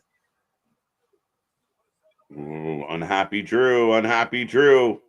Doesn't want anyone on his swamp tonight. Right. April 26th, SmackDown, and April 29th in KC. Oh, wait. Hold on. So we're getting a number one contenders fatal four-way tonight between Ricochet, Drew, Jey Uso, and Bronson Reed to see who's going to be the new number one contender to take on Damian Priest. Punk come out and cost Drew that too? Could happen, or is this where we get the Scottish psychopath like we've always kind of wanted? Just annihilate all three? Yeah, rather than the Scottish, social media troll, we had the one that actually just goes out there and just Claymore. I'm walking through you. Yeah, it could work for me, man. April 26th and 29th. Yeah. No, that's amazing. We are in a commercial break, ladies and gentlemen. I will remind you, we are back tomorrow for NXT, and we're here all week long. We thank you for joining us here tonight. I hope everyone out there is enjoying your Raw so far. This is the first set of commercial breaks at the hour mark. Again, it was all about Cody and The Rock in the first hour. And then the big surprise, Ilia's up. I see people like Shin's the new Dolph Ziggler. Not quite yet, because I still think there's, we believe it could go the other way with Shin. Dolph was strictly, I'm just going to take L's. I'm going to be a gatekeeper. But I think higher of Shin. Did anyone think? Well, I definitely, my brain's above my Shin, so I think higher than Shin. Go and just point ahead, look smart with that, but just to be an asshole. But one of those two of, did anyone think that Shinsuke wasn't going to win that match until Ilia did? Like, there was very much that back and forth contention. We were saying it was going to be a slobber knocker, not declaring even a winner with that. So it could have gone either way. I guess maybe you could worry with the fact that Shinsuke lost it, but I still think he's been featured way better than he has when he was out there with Boogs. I'll give you that. He lost to somebody that we're all excited about, right? Like, how many times the world champion? Yeah, like how many times have we seen, the Karrion Crosses, the Keith Lees of the world come up and get, shat on by the main roster right away. No, Ilia comes in, beats one of your more recognizable figures, gets a nice win. Shinsuke will be fine. Shinsuke will always be Shinsuke. He's established. And Ilia, big win for Ilia to maybe slightly reintroduce himself to some people out there that might not remember him. Yeah, I think this is your way of you start to ingratiate him into the main roster on Monday Night Raw before you really, fully unload with that. Because, hey, guess who else is on the main roster on Monday Night Raw? Gunther. Be very interested to see what's next for Gunther. Right. Well, for the win. Yeah, we've already got a lot of people saying that, I don't think it would happen, but it'd be great to see Ricochet pick up the win. It'd be absolutely great, actually. I mean, we all want to get behind Ricochet. I mean, it would be nice to get a surprise. Maybe, McIntyre continues a rough week. He screwed up that moment. Maybe he doesn't win tonight, and he's just it continues that ticking time bomb that is the Scottish psychopath. Maybe I'd be. I don't know. Would I be surprised? Maybe. So, well, out of those four in order, how would you say of odds? Because I'm thinking Jey Uso's not a bad shout to potentially win that too. Let's not forget he's in there. Main event Jey Uso out there. You did the job. You were out there part of the Shield. You took out your brother, not only on night one, but also on night two. Right. That's a good question. I like that. Jay's got a good shot. Maybe I'd put Jay ahead of Ricochet, to be honest. I think Drew's the favorite, and then whoever's left is left. Bronson. Good old Bronson. Oh, Bronson. Oh, yeah, Bronson's interesting. Yeah. My hope is Triple H gives Ricochet something similar to his NXT run. Well, maybe if Ilya moves up, he could just give him his NXT run. There you go. But yeah, I like Ricochet. Ricochet can do a lot, and I think Triple H is the guy that believes in, a Ricochet as a champion, or like we saw Damian Priest. Some people out there thought, Damian Priest can't have that belt. He's not the guy to have that belt. And I think Triple H is the creative guy that's going to put the belt on people we don't necessarily expect at times. I think, if anything, Ricochet at most needs a shot at that belt. I don't think he wins it. I think him being up there, of having a shot at it, and how you respond and follow up after that, it's one thing. For sure. MJF tonight. I don't see it, folks. I thought Shinsuke would have won. His promo had me fooled. It happens. And we got the Judgment Day in the ring. Looks like 3 of the members. Yeah, well, they're gonna announce their, new world champion here. So I'll take a pause here and make room for Damon to come out. There you go. So the Judgment Day out. We got Finn Balor with the mic. The 3 beltless members of the Judgment Day, giving a little bit of love to Rhea and Damian Priest, who will be joining us. If you are just tuning in, there's going to be a fatal 4-way for Damian's title, so that's interesting. We've had Ilia Dragonov on the main roster as he gets a win over Shinsuke. We got lots to get into still. We still got lots of stream left, lots of time left on the clock, and Dom is getting his usual boos. I predict Priest will come out in balloons and confetti as part of a celebration. We're about to find out, Christian. As Dom trying to introduce Rhea Ripley, it has to be Jay. Sean, that's a good shout. It would be very interesting, but then I don't know. I'm wondering if part of me is just still not convinced that Drew's not done with this situation, right? Unless, Punk continues to be the reason, we're leading to that Drew Punk rivalry, and it is somebody like Jay. And here comes Rhea Ripley. What The Rock didn't take all the boos from Dom. No, they saved some boos for Dom here tonight. Balor's talking to Nick right now. There you go. Will Dom have not lost his heat yet? Apparently not. The fans are getting off, having a good time booing him. He hasn't really given any reason not to boo him. The Dom Mysterio we know right now is, doesn't have a whole lot of redeeming qualities. So it is what it is. I mean, I'm very curious, and let me know in the chat right now what you guys are thinking. I'm very curious. Are we watching the demise of the Judgment Day? They all seem happy-go-lucky right now. JD, Finn, Dom, giving them some love, but we have seen static between Judgment Day and Damian Priest. What could happen here? Could Finn Balor potentially go after Priest at some point? Curious times for the Judgment Day. What do you guys think? Come on. You see the people standing. You see them doing it. Dom been getting booed like this consistently for 2 to 3 years now. It's low-key approaching legendary status. Like I said, might not be your, first overall draft pick as far as wrestlers go, but you have to give the kid his flowers. He's definitely earned them. He definitely should have earned people's respect for what he's been able to accomplish. People hate him, and they're supposed to. He's done a good job getting that response, earning that response. And between him and Mommy, it's been magic for 2 years now. Ripley have that bad girl sexy look. Oh, absolutely, Marvin. Tell us something we don't know. No, I'm just... Rhea saying it's a new era for the Judgment Day. So the key word of the day, kids, new era. That's 2 words. Who do you think challenges Ripley, our returning superstar? Could it be Liv Morgan, guys? How do we feel about Liv being the next one to kind of try and All rise.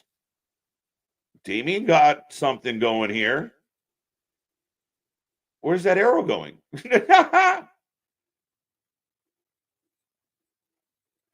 Oh, gee. Damien feeling all kinds of badass right now. I'm ready for Finn's Judgment. Demon decked out in purple and black. The Archer. Is The Rock on his way back to wrestle again? Terrence, apparently he's going off into the sunset for a little while. I don't know. You missed it. I don't know what this Damien championship reign looks like. I don't know either. I really don't. I wanted him to cash in. I wanted it to be successful, but I don't know where we go from there. Like it's going to be interesting, and I'm curious. I'm optimistic more than anything else with Damian Priest. I'm a big fan. Even the new entrants, gave him his own vibe. He looks like a pro coming out dressed to the nines. I have no problem with Damian Priest carrying this company or carrying the Raw brand for a little while. I think he's got potential. I think it works. It might not be the longest title reign we've seen, though. Yeah, a theme remix for Damian. They gave him a little Archer. Dom should get a title shot pretty soon to capitalize on that heat. Yeah, yes and no, Marvin. Maybe mid-card title. As good as Dom has been with this heat, I don't buy him as a conceivable or convincible champion. Maybe that's just my opinion. But, still on the young side, him going nose to nose with some of the full-grown men in the company, in the business, doesn't quite work for me. But yeah, if Dom was an IC champion or a US champion, I'd be more comfortable with that right now anyway. Big you deserve it chance for Priest, the first Puerto Rican champion in 50 years. Liv would be nice. Shayna would be better. Clayton, I like that. We just saw Shayna do Bloodsport. Shayna's a badass. I like it. I think Liv is a natural choice to be Rhea's next contender. My only issue with Liv is it looks like Rhea would beat the living hell out of her. So you got to sell me on that underdog story hard. It has to be Bianca for Rhea, build Jade for Charlotte. I still think they're going to be on. Well, the draft could change everything. As of right now, different shows. I think they're going to run with, the Destiny's Child vibe for a little bit and, insulate Jade a little bit as we get going here. R-Truth! R-Truth! R-Truth out of nowhere. With now he's being kicked out. R-Truth wants to celebrate with the Judgment Day.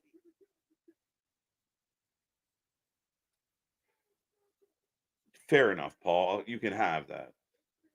For sure. Damian Priest is a short-term champion. Could be right, Jim. Could be right.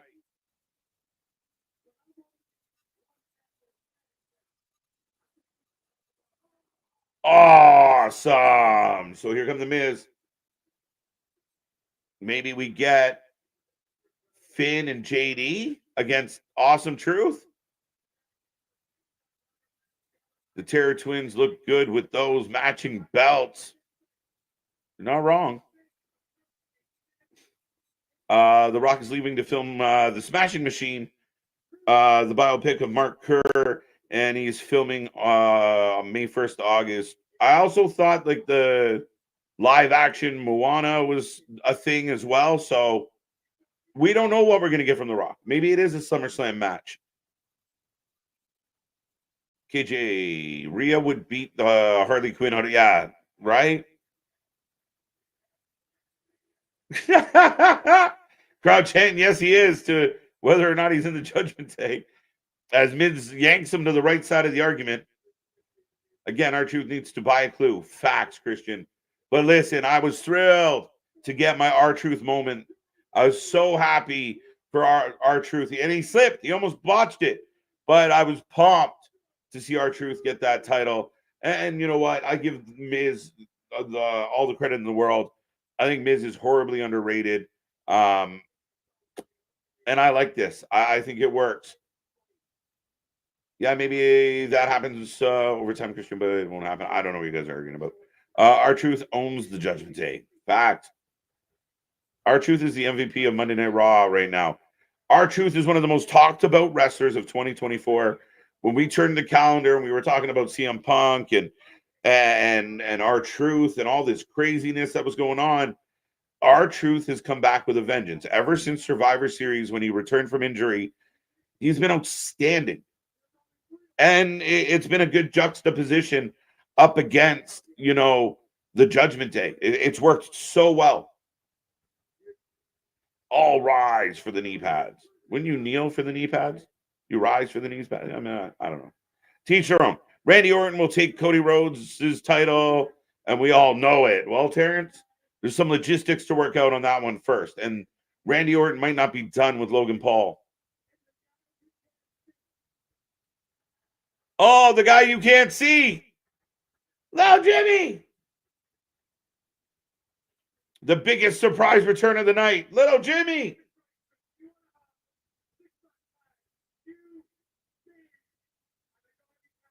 Oh, we're gonna get a surprise here.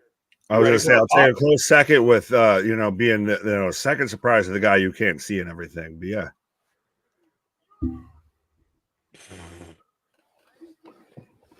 We're gonna get a tag team match player. Six-man match with a surprise third person for Awesome Truth. I thought it was gonna be Little Jimmy. Oh, they got jumped. So we're getting. You're gonna wait, and it's gonna be R-Truth's gonna wrestle with his hero. It'd be so funny if it was Cena. Awesome Miz gets chucked out of the ring as we're gonna go to commercial break as they set up this ring. But I'm waiting for music.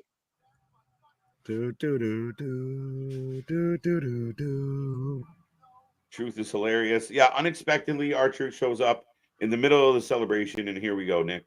I think it's R-Truth, like you were saying there, is the unsung hero of Monday Night Raw, and he's done so much for the Judgment Day that people don't realize because he's so unserious. He makes the Judgment Day seem serious. 100% of he validates them because of how off the wall and everything he is.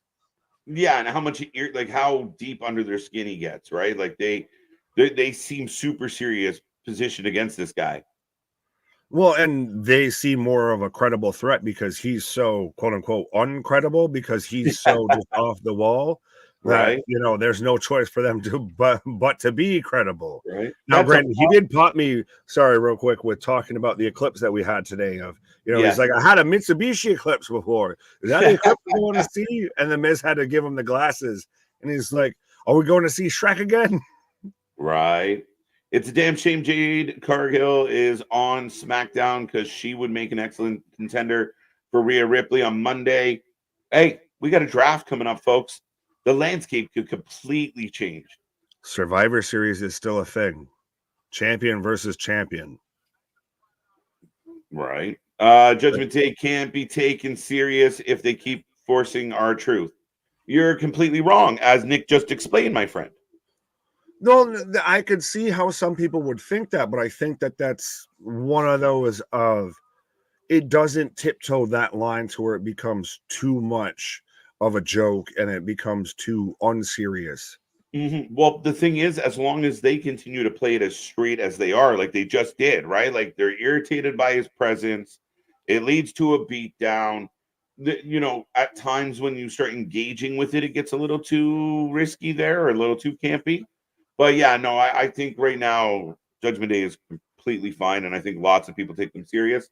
And what they just did with Damian Priest, the new presentation of Damian Priest, we're good and serious with the Judgment Day, my friend. The yin and the yang both get over at the same time when you treat them both as equals. Facts. So treat your yin and your yang well, folks. Right. Or don't be touching your yin or your yang. Right. Anyone who watched wrestling in the last 20 years deserved that R-Truth moment. I'm with you, Mike. It was a good one. Christ, the last damn near 40 years, I feel there's still the picture floating around with Ron Killings out there with Tupac. Yeah, right? Fact. Strowman, people still thinking Strowman, MJF, maybe Oba, Little Jimmy, Cena, as we are on commercial break. Sorry, I just randomly started thinking of our truth out there. First off, fuck your judge and the day you claim. Right. Cena. Would it start then with like I effed your mommy, you little motherfucker? Right. Judgment can't handle our truth. You can't have any judgment without the truth. Right. Dun. Let's all go to court now. As long as Priest is the most serious against our truth, that's the most important. Yeah, and I think this is more setting up maybe a potential attempt at Judgment Day to get those tag belts back. Maybe it's Finn and JD or JD and Dom against our truth to try and, make it look like they're trying to get all the gold. Yeah, and you do still have to have at least that, answer to them losing all the gold. So right? You do have to at least have that. And then now that we've established tag team divisions on both brands, you've got to develop tag teams on both brands. Fact. So who is Cody's Backlash opponent, if you guys guess? Right now, it's so up in the air. I don't think it's going to be The Rock. Ooh, is it a solid challenger, or is it somebody that he walks through? That's the question. I think it's got to be a bit of a softball. Not walks through, but somebody that gives him a little push. He gives them a little rub for, going toe-to-toe with the champion. But nothing major. But do you just go big or go home and you go something major? Like Gunther or, Well, yeah. I'm still. Some men just want to watch the world burn, Mr. Wayne. I still think that's a pipe dream of yeah, well, I might be smoking pipe to be dreaming about that. But yeah, pause. Pause. Right. Confessions with Nick. Abuse my yin yang. Don't abuse your Jimmy Wang Yang. Judgment Day can't handle. Got that one. Everyone can't handle the truth. Can't handle it. I be watching wrestling for 43 years. Mike, welcome to the fun. Then you came to the right place. Right. Now here's hoping you're watching with us for another 43 years. Could it be Solo that challenges Cody Rhodes? Oh, well, he's supposed to be allegedly the next in line to be the next tribal chief. Right. Got Judgment Day for the win. Yeah, by all means, if you want to give us a prediction now, I will point out Awesome Truth are currently using Little Jimmy as their third partner. So I'm still expecting maybe we get somebody. They teased it, but I expected it by now. Yeah, but we might get it when we get closer to the finish. I mean, I would say Little Johnny, but that seems even worse than saying Little Jimmy. Dom misses in the corner. Oh, you're right. By the way, is R-Truth the first guy ever to win 2 tag matches in the same match at a WrestleMania? He won last night. He got the hot tag for the pin, and then he got up the ladder and got the belt. He won the same match twice. Right? Even on Pat, Miz was like, you didn't have to do that. And he's like, they wanted it, man. Right. Miz with the knee into the corner on Dom. Big boot to Finn on the outside here. Ooh, JD for the win. I can't imagine that. Too soon. Awesome Truth's too hot. And especially, though, you need something that's going to get people back involved here. You got to start rolling the momentum the other way here. This has been a little heel heavy here, so you got to roll the ball back the other way. Yeah. You got to balance out the seesaw. Right.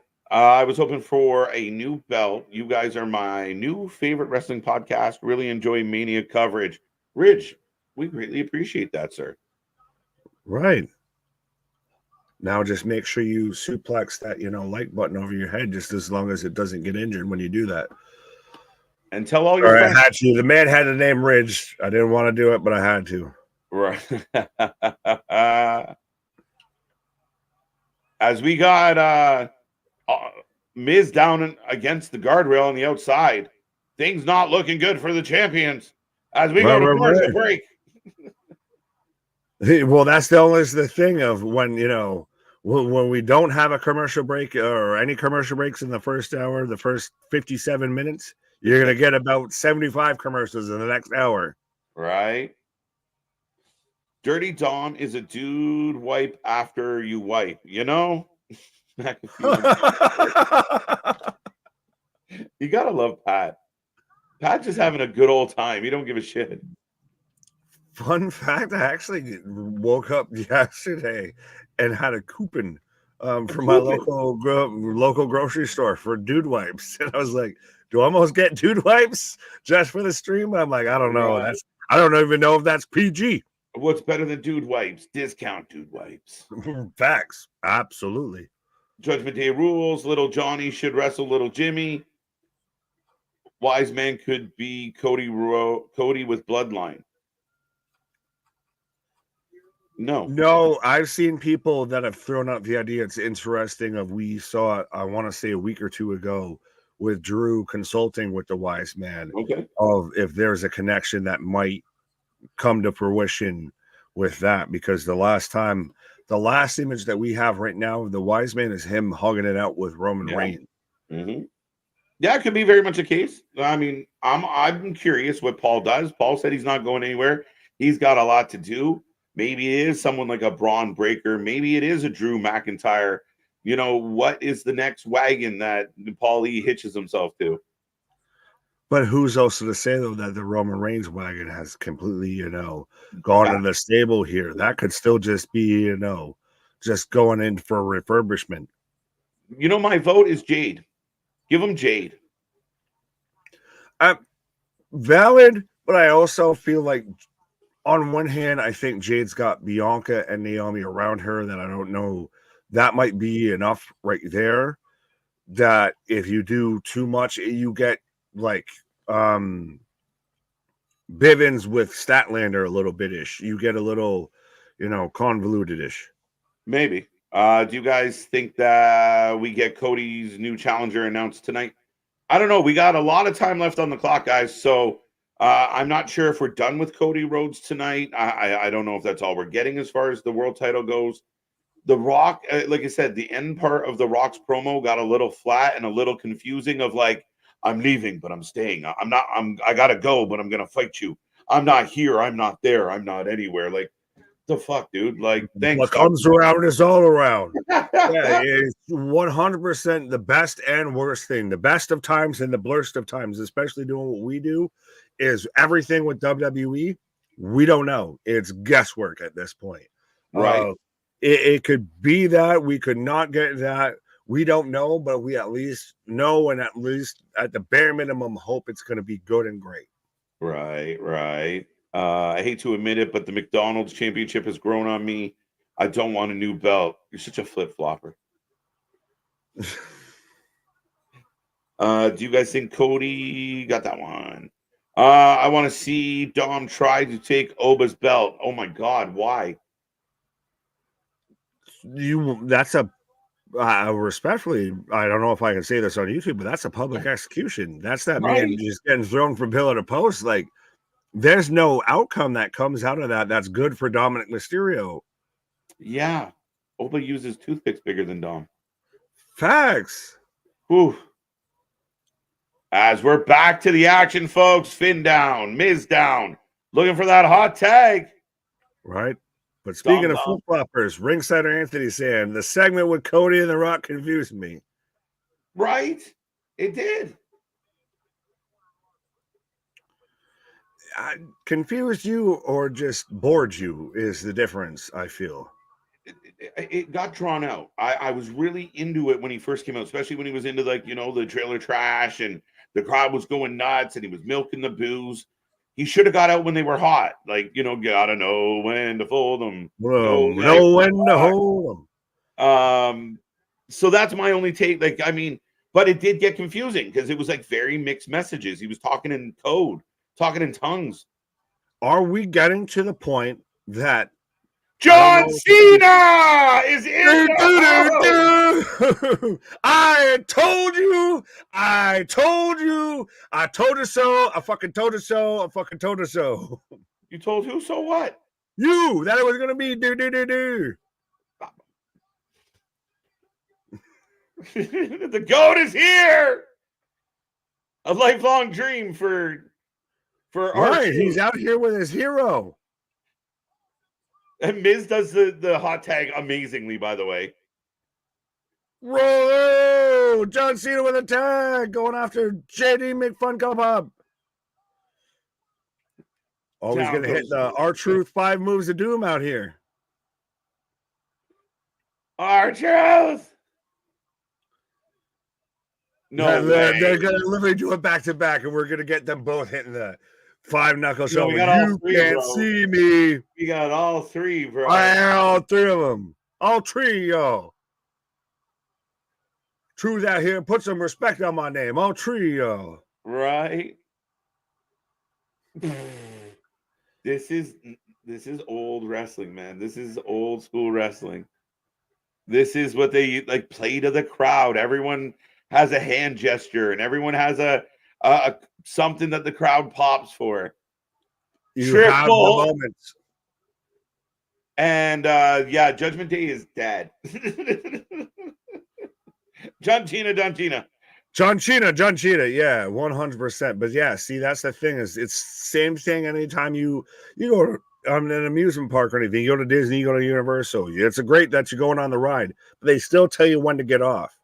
So you know when to pop, you know when to get those, reactions and everything. Yeah, absolutely. That's what makes pro wrestling great. They tell you when to get off. Pause. Yeah, pause. Nick, yes, that's the point. LOL. Not sure the context on that one. Like the end of the pencil. That's the point. All right. Bring the Rock and Roll Express. WWE needs tag teams. Yeah, let's go old school. AJH3, welcome. It was boring and convoluted. It wasn't all boring. That's the bad part. It just left you with the ending of it was not the best of impressions to leave it on. But it was also mostly. Right. Nah, Nick, I was confused. So Anthony's saying he was more confused than bored. Fair enough. There we go. So yeah, I mean, he was around. So John Cena, huge moment. And again, just feeding the crowd. You guys want to cheer? You want to scream? You want to be entertained? Here you go.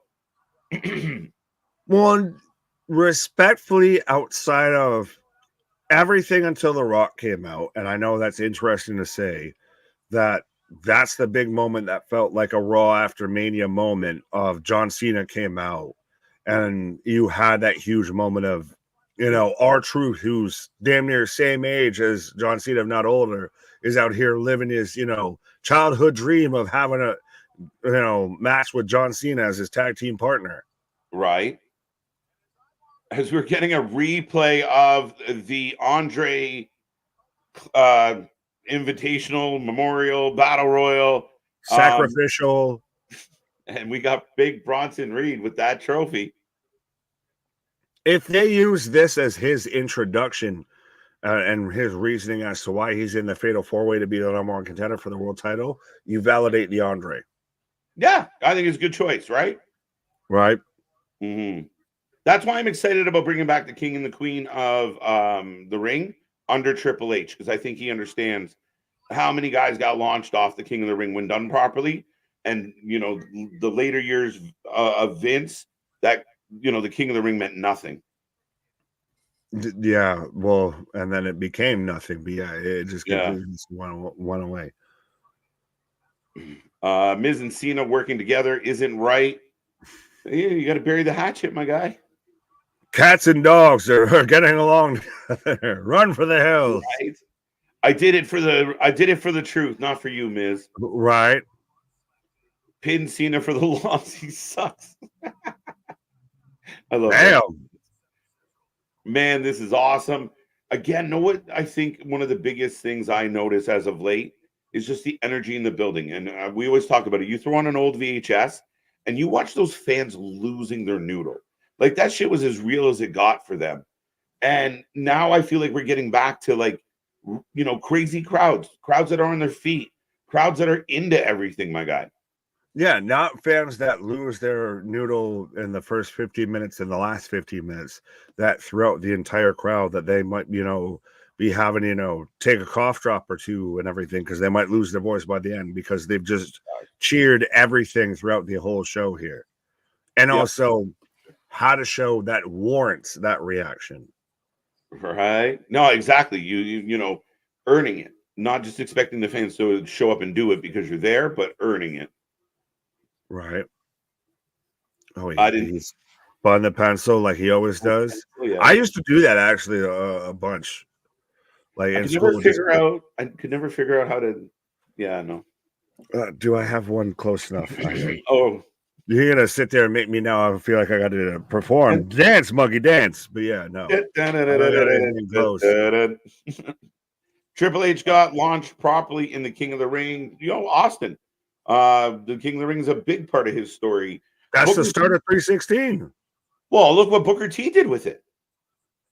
Right? If Booker T was never King Booker, I like honestly, he might not like. I know he did so much in his career, but that run kind of really fucking the Austin fucking grocery store scene. It's one of the best things ever. Price check on Jackass. Yeah, right. Like, the King of the Ring used to be substantial. Woods winning it, Zelina Vega winning it meant nothing. Who was before that was a waste? Well, you had Baron Corbin that won King of the Ring at one point, and that's when he was out there looking like fucking Radagast from Lord of the Rings out there with the fucking antler crown and everything. Uncle Howdy trying to persuade Bronson Reed. Brandon Bean. I'm not sure where that thought came from. Show your work, sir. I have seen people though throw out the idea that what if tonight ends with a tease towards that of maybe everything might be a little subdued because again we're going to punch you in the mouth at the back end like we saw throughout WrestleMania weekend. Went a little subdued because we're going to just fucking punch you in the mouth at the end here. It's a build. The show builds to a climax. Pause. That's what you said. As it should, right? Like, I mean, we saw it with WrestleMania, dude. It didn't feel like two separate shows that had two separate main events, and one show was kind of trying to compete with the other. It literally felt like WrestleMania flowed from beginning to end. It was one long show with a nap in between. We were good to go. It was two chapters in the same book. Yeah. And I think that's the opportunity here is to kind of continue that, build to your high points. Now, if the original stories were true and, Bray was planning on a Wyatt 6 and now Bo's going to take this over, I'm wondering if there's people we haven't seen or that we're close to seeing that we even saw in the documentary, like a Redbeard, like a Strowman, like an Alexa Bliss. Is that still on the table? And would that, a moment like that tonight or Friday or a build to it, it's going to blow the roof off the place.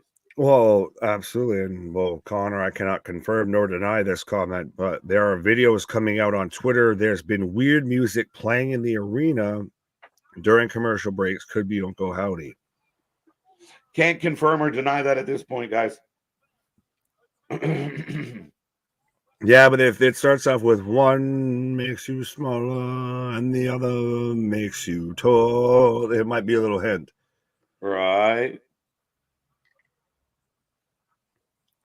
So we've got Dommy and Mommy, and surprisingly, Mommy's on top, but walking backstage right now here. I'm going to go talk to Pierce.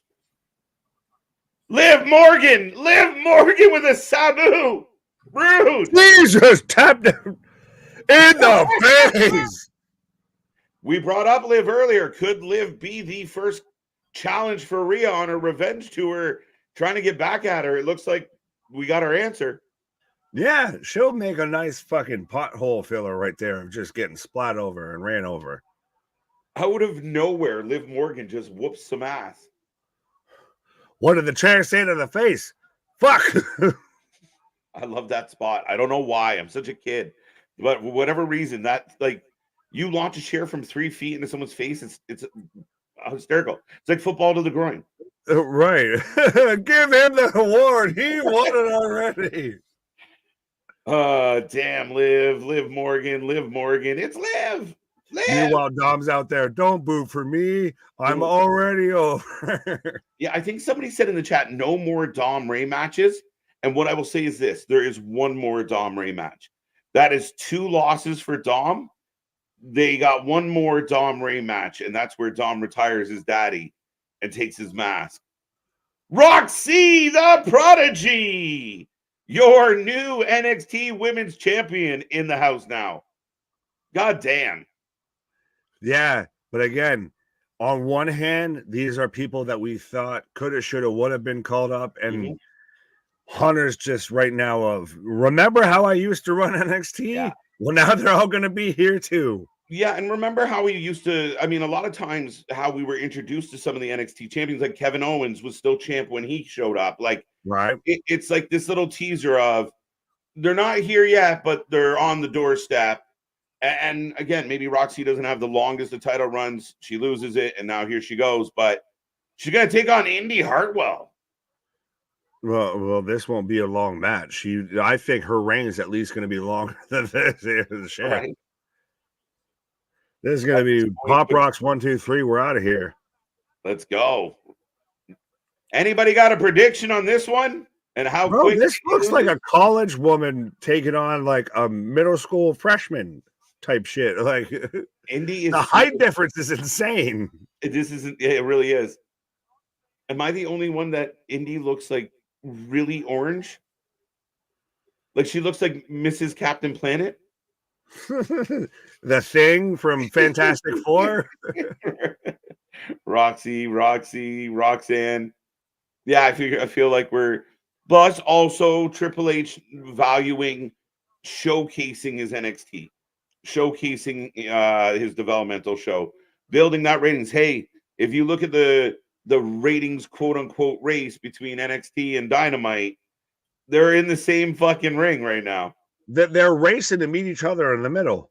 But yeah, this is, Clydesdale, Indi Hartwell, and I say that just because of size, not because of momentum. Mm-hmm. Taking on Shetland Pony Roxanne Perez here. Shetland Pony. And I say nay. Come on, I love Roxy. Let's go. Yeah, that's but the fucking stature here. This is a Great Dane versus a fucking Shih Tzu. Right. Well, the Shih Tzu's whooping some ass. She's gonna beat the Shih Tzu out of you. Yeah. But everybody's taking Roxanne, and honestly, I'll be amazed if you take Indi here. Zach's taking Indi. I'm taking say that. You click on somebody. I'm taking Indi. Well, congratulations being wrong. I can't do it. I'm on the Roxy trip all the way. Yeah. Rox. Tiffany versus Bailey. Down. Let's go. Now, side note, right after WrestleMania and everything like that, and they didn't officially announce where next WrestleMania was going to be. Tiffany was out there petitioning for it being in Minnesota, to where maybe her versus, Charlotte Flair. Yeah, but you don't know when we're getting Charlotte, right? Like we don't know when that's coming back into the fold. Valid, but I mean, she was out there, hugging out, Rhea and everything. But even then, I think just Tiffany in her home city and everything, her first WrestleMania appearance, I think would be pretty good. Oh yeah, no, he just lives in hibernation. It's just sometimes he flicks on and off. Pause. I didn't even catch Savage Mode, Nick. I think you're pretty subdued right now. That's subdued. I'm like Mike Tyson out here. Pop Rocks for the win. Right. Told you. And Candace is pissed. I booked me for a long time. They booked me for a good time. So it's show time. I like heel Roxy, man. I'm good with this. Don't touch me. And Indi continues to. She's becoming like the Brian Myers of the women's division. Yeah, of how many losses can you take? Roxanne wins 2-0, 2-0, 1-2. Is she a little bit of Gulliver's Travels out here, though? If you just got beat by the fucking lily pad of fucking pro wrestling, and she's got, short ass Candace Roxy with the little ropes and shit. I'm here, yeah. Trying to pin her. Fucking Indi Hartwell's Travels out here. Right. And right now we're getting a recap of WrestleMania, or at least parts of it, and the companies that had said things about it. Right. Well, Christ, shout out I saw the video going around to where Logan, after his match, was up in his press box losing his fucking mind for Cody winning and all that. Right. Ridge, it's probably going to be a multi-brand show as far as it stands right now. They don't do the one like the brand specific pay-per-view or PLEs anymore. Yeah. Thankfully. Well, yeah, I don't think right now this would work that way. And I don't think that they've, formulated their stories or built their shit around that. Yeah, no, I like doing the mixed ones, and it makes the story stronger. It keeps the show itself stronger. And sometimes waiting like 8-9 weeks for a payoff is a little tricky. But here's Sami. Does it also help keep the weekly shows stronger? Because you get, what would be a single PLE show exclusive match on TV instead of on a PLE. Possibly. Do you see his shirt? Sammy's new shirt? Yo, Khadija, I did it. Yo, Adrian. I'm convinced they were really trying to get Sly in there for that spot. And it just they didn't come to the right negotiation, or Sly wasn't available. But I'm convinced if the rumors are true that they reached out to him, it would have been for that Sami. Like there would have been more Sly involved in the Sami situation. Fair enough. I'm gonna be respectful. I'm glad you could read it as Khadija. I was like, I guess. Hold on, I'm trying to decipher what is these letters in a row here. Right. Sami fans, don't send me hate mail. I did my best. You did better than I did. Holy Shih Tzu Batman. Well, I figured if Shinsuke was going to take an L, Indi Hartwell was going to take an L. Yeah, just a wee bit. I think that one was way more predictable than anything with Shinsuke. Have those been the only? No, we had the tag match with so we had 3 matches in almost 2 hours. The Stopwatch Society's losing their fucking mind right now.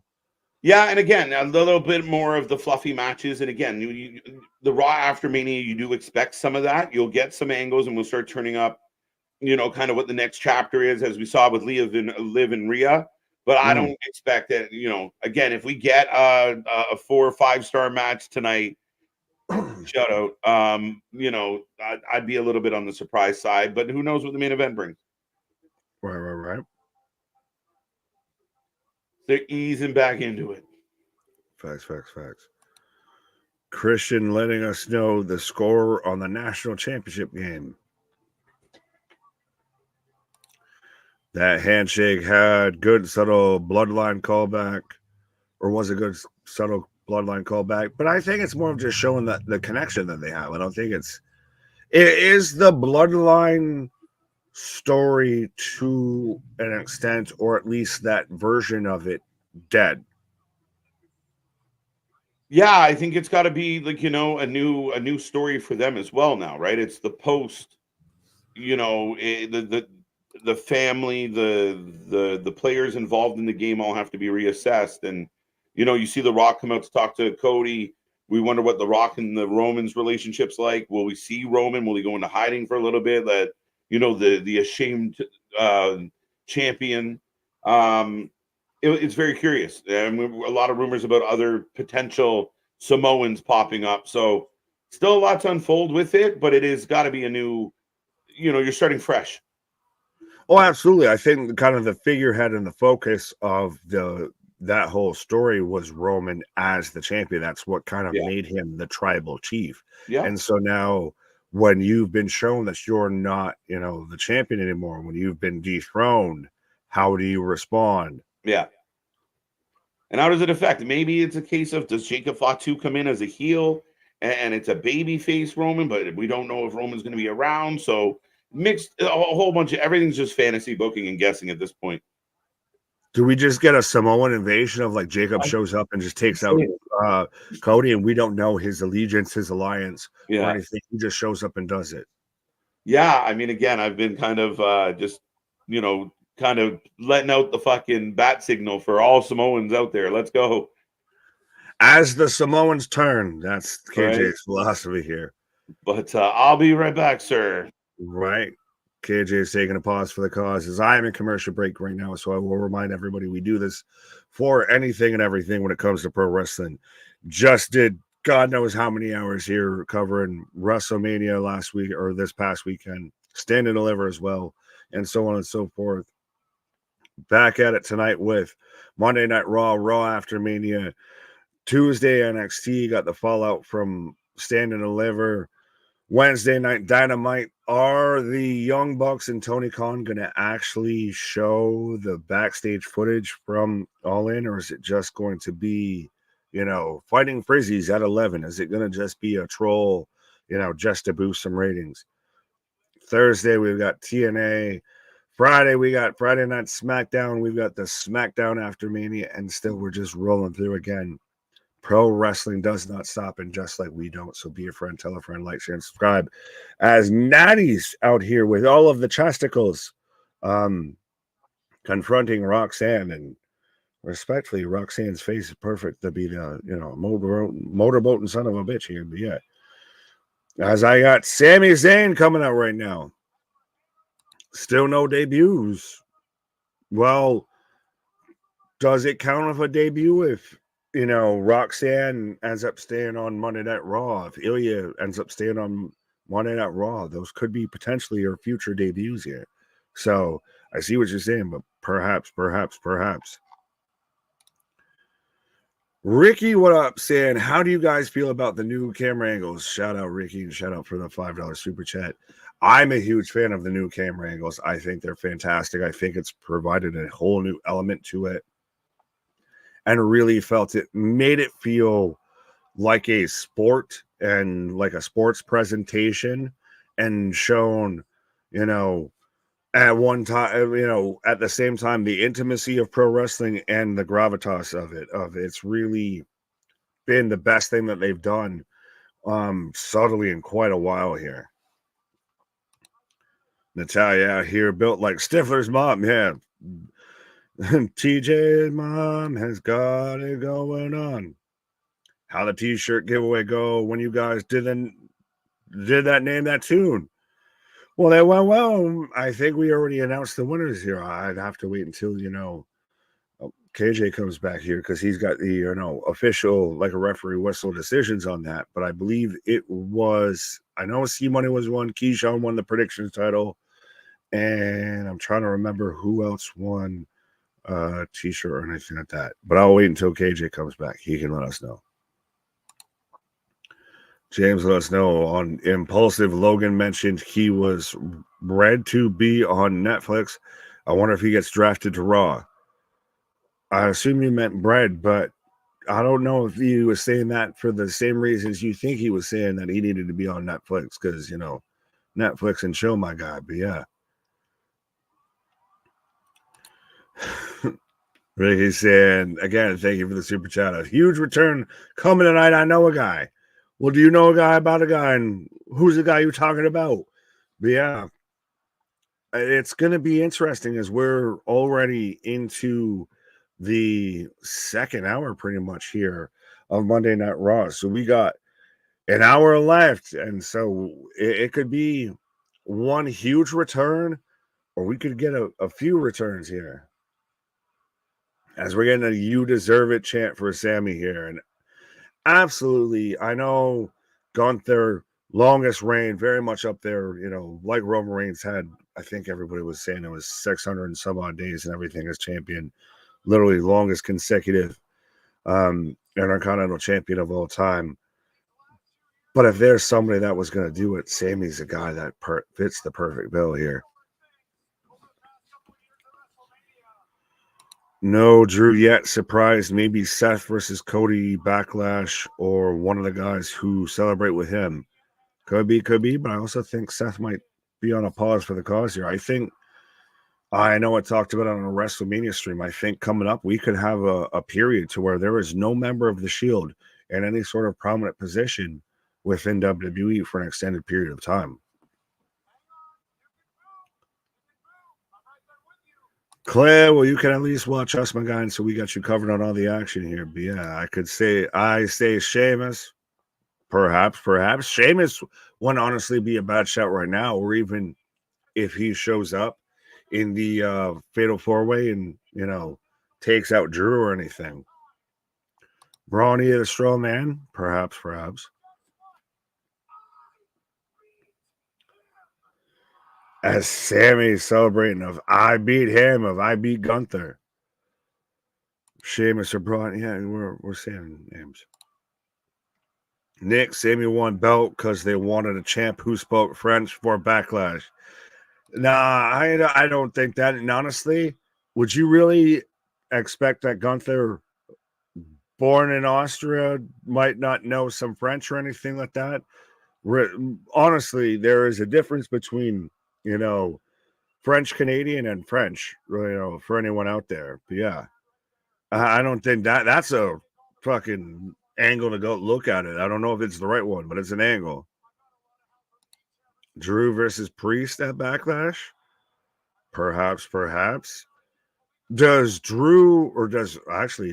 Priest leave Backlash regardless of who he faces as champion?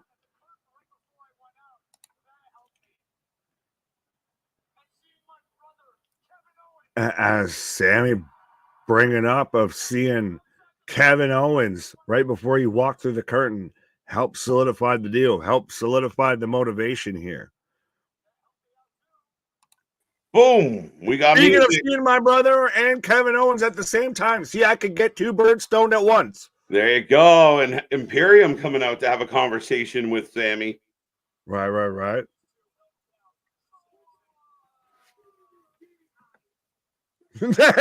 Pat just yells out 9. Not maybe the best choice of words, Pat, but you tried. Good job, Pat. Good job. Right. Yeah, we listened to Rammstein too. Do us. Do Gunther. Mm-hmm. I actually expected what Kyle said here, that Gable would come out and say, okay, I helped you win it. Now it's mine. Fair. I couldn't beat the big bastard, but I'm going to beat you.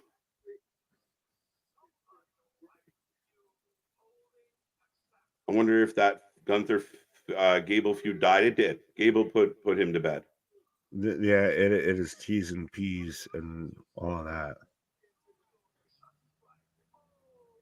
We two beards while stoned, Nick. Well, because when you popped up and I got they use the Rickyism of I can get two birds stoned at once. That's one of my faves. Her mating name? Yeah, her mating name. Not quite. What comes around is all around, Ricky.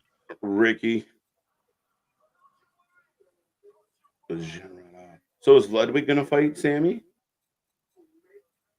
I don't know. But is this a letdown a wee bit? No. If it's Ludwig versus Sami? Because I just think it's a one-off. I think it's a toss-away match, right? It's just a match to have a match. Yeah, but he's outnumbered.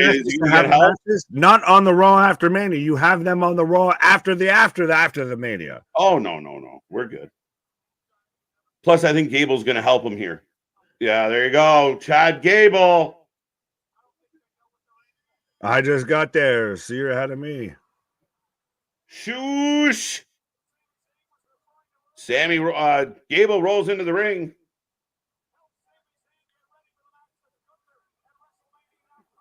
So are we going to get Imperium versus Gable and Sami? Yes.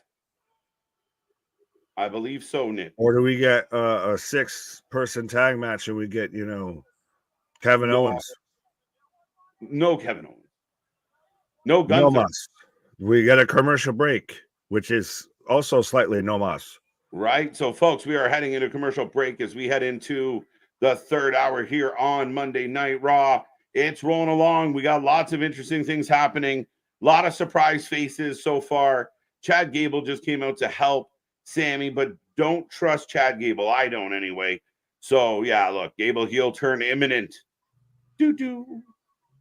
Yeah, that's probably going to be the end result here a little bit. Right. Gable versus Sami soon or at SummerSlam. I'm with you, Ricky, for sure. Yeah, Nick, I think it's, kind of expected, and I mean, Imperium coming out, again, they're just placeholders to build whatever angles coming behind it. So I think Gunther, we might not see for a little bit here. But so I will ask, though, as we're now 2 hours into 3 hours of the Raw after Mania. Yep. How you feeling? How's Really it holding good. up?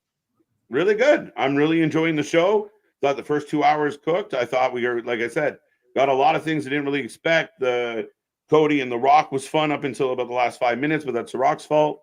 A 6-man tag match, which was fun. Cena comes out. Big pop for Cena. We got Roxanne. We got Ilia. I'm happy. So far, so good. NXT heavy. Surprised by that, I will say. I am the game. This is NXT. Right. Gable will say you think Mr. a better dad than me. Words are good. Right. Fighting English language out there right now, I see. Right. Chad Gable. There you go. The Raw after Mania is 10 times better than last year. 100%. 100% with you, Boston. But is that a hard hill to climb over? No, it wasn't. That sounds like a molehill versus a mountain here. Yeah, it's not a high bar to jump. Yeah, you step over it, and it's a terrible line if you're doing the limbo, but a fantastic bar if you're doing the high jump. Right. But I'll ask the chat out there. How are you guys feeling about the show? Are you enjoying it? Are you liking it? How's your vibe? How's your energy? I think it's gone fast. The first 2 hours, I'm looking at the clock already going, okay, we're going pretty good. No. Is it going fast because we have that fucking Titanic iceberg of a fucking promo from Dwayne? Well, I mean, they ate up a huge part of that hour, but since then, I think it's been fun. And I thought the last hour kind of moved along. I was very into like just about everything. I was excited to find out who's going to be the third person for Awesome Truth. Turns out it was Cena. So big pop, like I said, big pop for that. Like a lot of big pops. I think I'm pretty content with the energy. Fair enough. Great show. This has been a fun Raw. What will AEW do now? What will AEW do now? They're going to now, brown cow. Well, see, AEW, like WWE right now is looking towards the future, a new era, and AEW is looking backwards to things that used to happen. Yeah, one's a bitter ex-lover, and the other's, moving on up to the east side out here. Absolutely. But no, someone did mention this, and I thought I could remember the names, but I couldn't fully of who won, the T-shirts and so on and so forth and everything. Oh. So they did that up. Well, yeah, I know. I think it was C-Money won. Keyshawn won the predictions title. And I couldn't remember who won the other T-shirt. The winners of the T-shirts from this weekend's Tune In and Win go to Steven Chambers, Elimination Chambers. Eliminated the competition in the Name That Tune, and C-Money won for the emoji game. So those are our two winners. Find us on social media, slip into those DMs, and we'll slip you into a T-shirt. Pause on all of that. And we won't make you even sign an NDA. Facts. 6 out of 10 says Ricky so far, so he's not loving it. Think he's kind of closer to your camp. Yeah, well, it's we're getting a Sheamus video package. Yeah, see, show just keeps delivering. That's my take. Keeps delivering or started delivering. There's the debate. It hasn't stopped. Man, I almost cried in the first 20 minutes. Yeah, and then it made you fucking icy. You were out there like, Elsa, let it go, let it A go. bad 5 minutes of the show for me. And I blame The Rock, so I can't punish the whole roster for The Rock being shit. Banger after banger. Let's go. And I agree. Someone wants Sheamus's mohawk back. Bring him back with the mohawk. Let's go. No, he doesn't need to be out there looking like he's the fucking Teenage Mutant Ninja Turtle villain or anything. Right. Man, new match, no change from last year. Fair enough, Mike. Last year's Raw. Yeah, no, it was fucking hopeful. Hopeful. Good NXT showcase. Absolutely. Yeah, Especially that's when you're what it's been. Yeah, but if you're in the process of bringing people up and having a new era, I mean, you do start. Like, I mean, to me, those aren't like, man, like that's a really cool moment. Big surprises for both of them to be there, and we've all kind of positioned and anticipated their coming to the main roster. I think it's exciting. Well, I'm torn because it's not, to me, it's not a bad moment, but it's very much a down the road moment. That's the thing. Is I was expecting stuff that was going to be at least telling me what's going to happen next week.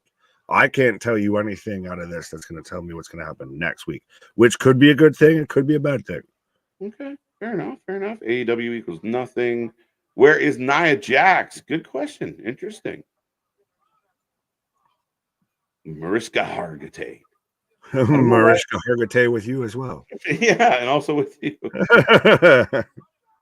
Has Eichner on fire right now. Do you think AEW good ratings because they're showing footage? I think you'll see a spike, but that's it. And it will be very telling if they don't. I think, be fucking Yankee Doodle Dandy out here. If CM Punk will be able to stick a feather in his cap and be the only thing that draws ratings again on AEW, even though he don't work there anymore. Shaniqua don't live there no more. Right? You don't even work here.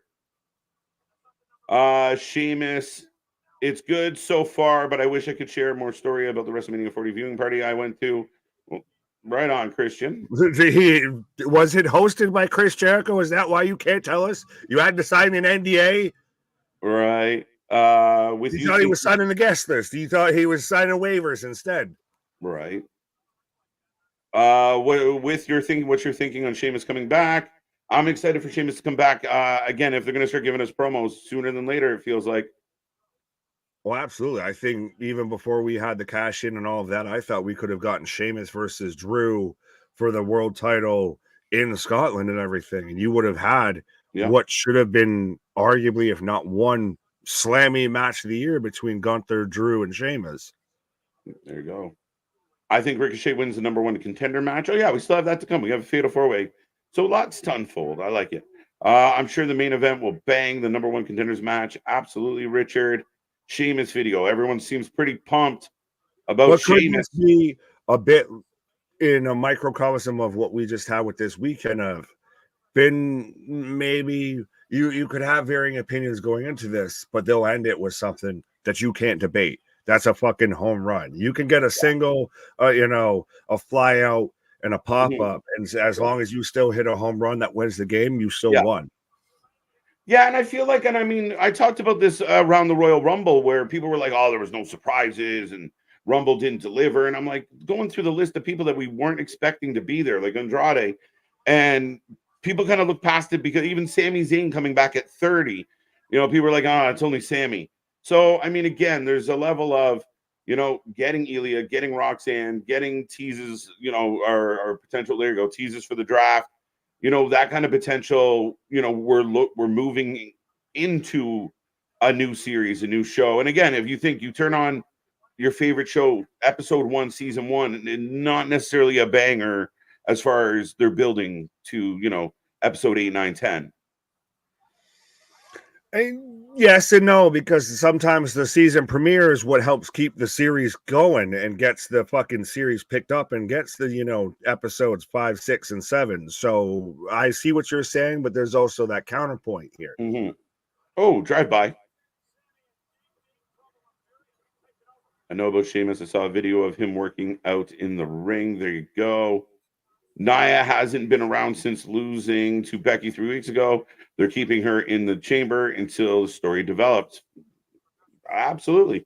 We don't want to get tired of people. Yeah, absolutely. Well, I think regardless, you've got enough depth and you can build enough through that you're not going to get tired of anybody.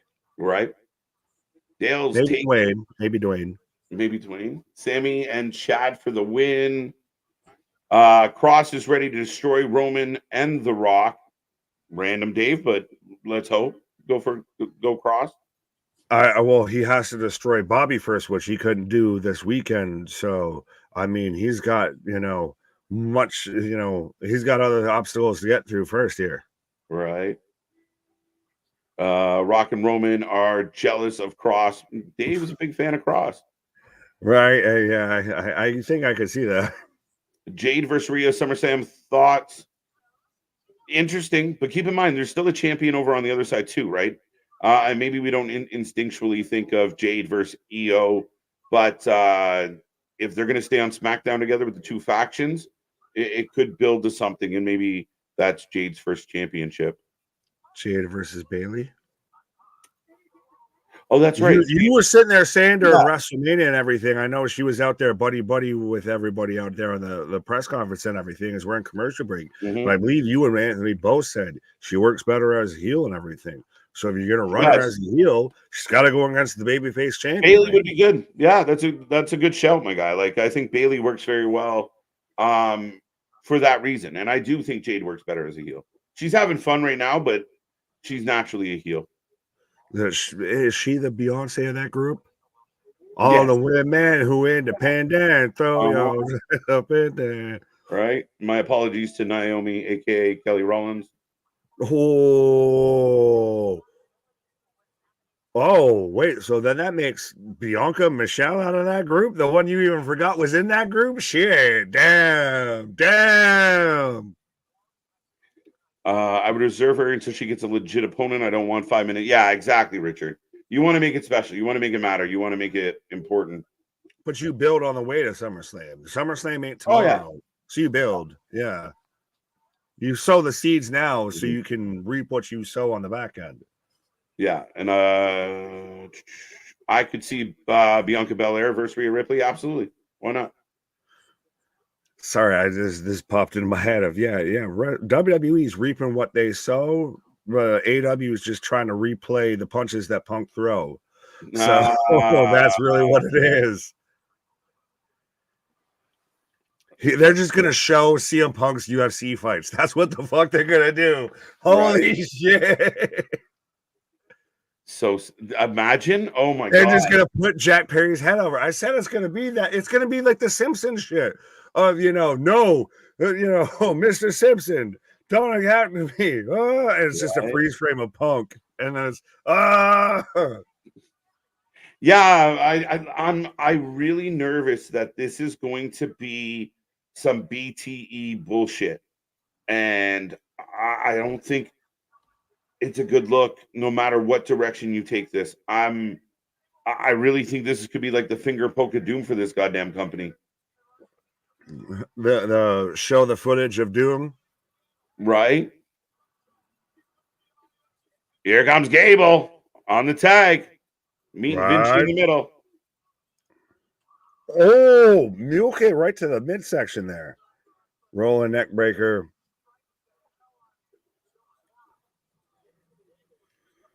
Sami and Chad for the win. Sami and Chad for the win. Interesting. Sounds like the douchey sidekicks in a American Pie movies. Sami and Chad. Sami and Chad. KJ Nick, does the draft affect it? Oh my god. Gable tried to, go out over the top there with Ludwig, and he just fell all the way around him. All over the place, as Michael Cole explains.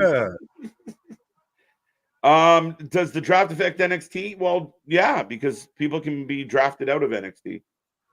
Are they on the roster? Then yes. Because Christ, we've seen it in drafts to where Jim Ross has been drafted to a different show, etc. Facts. Now, a few people have said they're doing Uncle Howdy teas, and I'm trying to confirm it right now.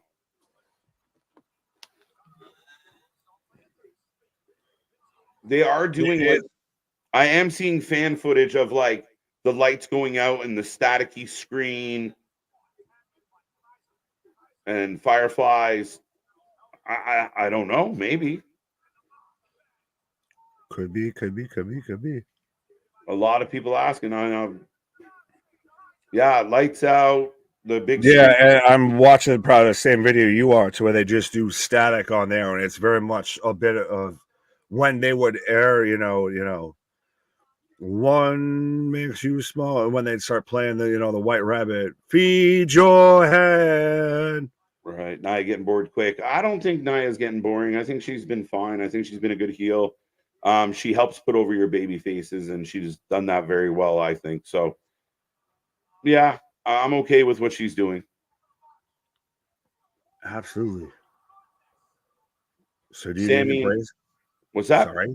When we were talking about Uncle Hadi, I was saying, do you need to brace yourself? Do I need to just go and pick you a bouquet of flowers so I can give it to you after Uncle Hadi shows up out here and everything? Oh, double Germans or Germans in stereo. And not Imperium. On Imperium instead of on the Germans. Germans on Germans. What? I'm surprised no Stone Cold. Yeah, this has been an interesting story, and a lot of people have said that Undertaker spot was actually a Stone Cold spot, and the Undertaker filled in because they couldn't get their hands on Austin. So a lot of people were surprised that Austin was not there at WrestleMania. Yeah, well, I had heard that, I know Disturbed did his theme song at one point, but he kind of came down with the sickness, so that's why he couldn't, show up. I know he put out a video, on his ranch playing with his kitty, so. He's fucking Bubbles Stone Cold, Bubbles Steve Austin? What? Right. No one gets to my kitties, what? As this match has turned into a bit of a melee.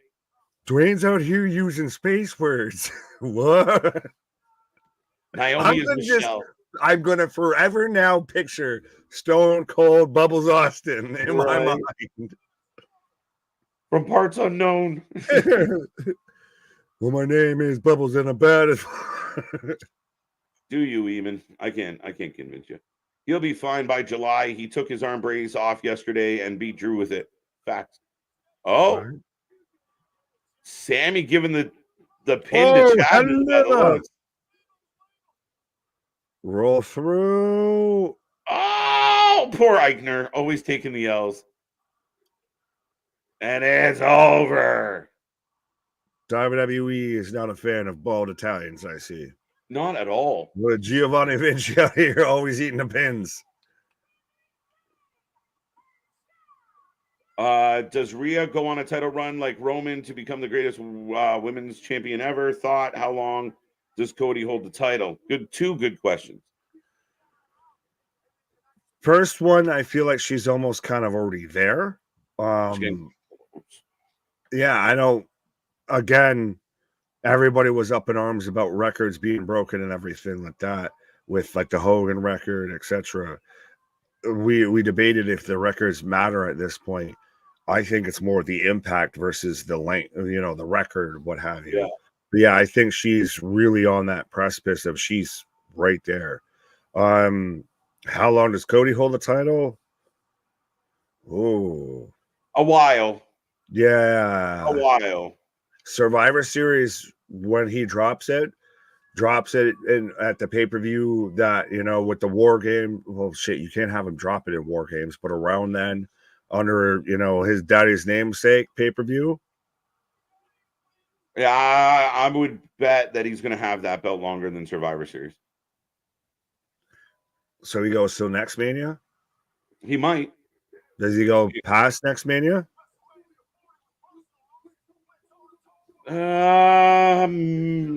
Maybe. Ooh, fair.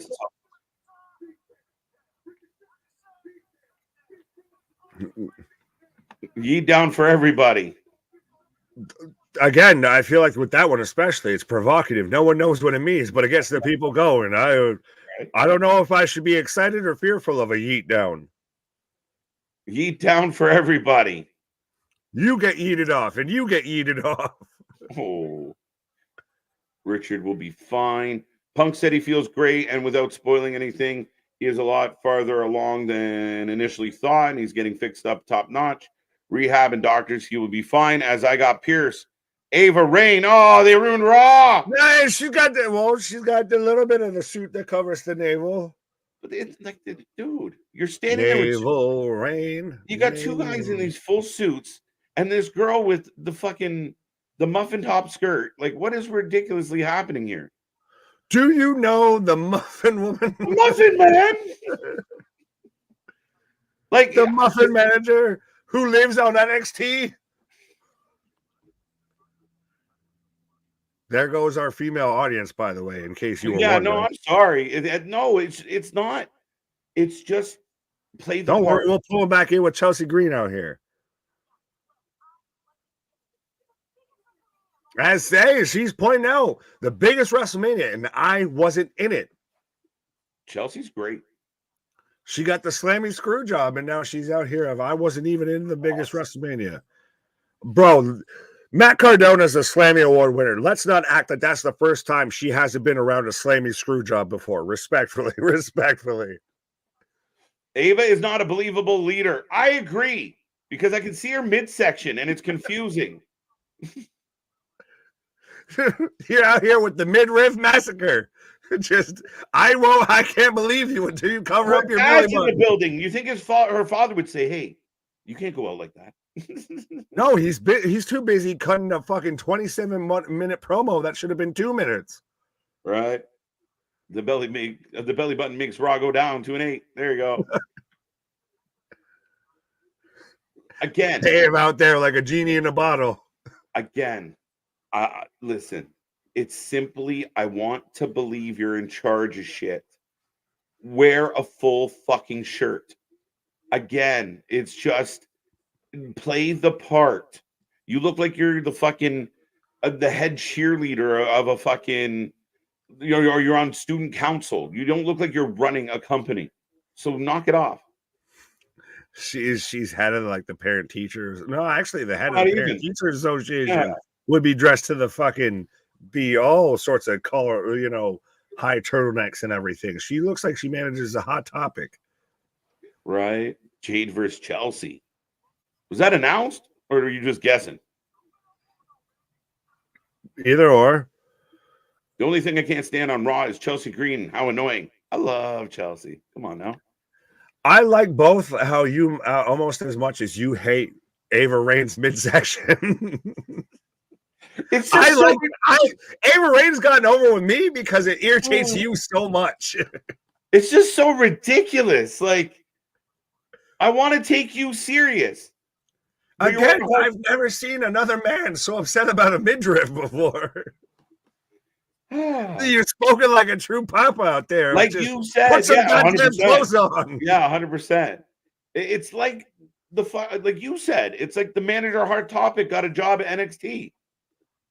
She's standing there with fucking Pierce and Aldis, looking like fucking take your kid to work day. Well, Dwayne's still there, and he showed up on Raw, so it might be literally take your kid to work day. Right. Maybe it's Julia. Chelsea's facing a mystery opponent. Ooh. On Drury Lane? Julia would be a big shout. We even talked about, about how she's either the world's best actor or she was completely caught off guard of that people in the US and especially the WWE audience knew who she was and was excited that she was there. Yeah. Yeah, no, it was interesting for sure. And I mean, now Alexa Bliss, Carmella. FABOUL.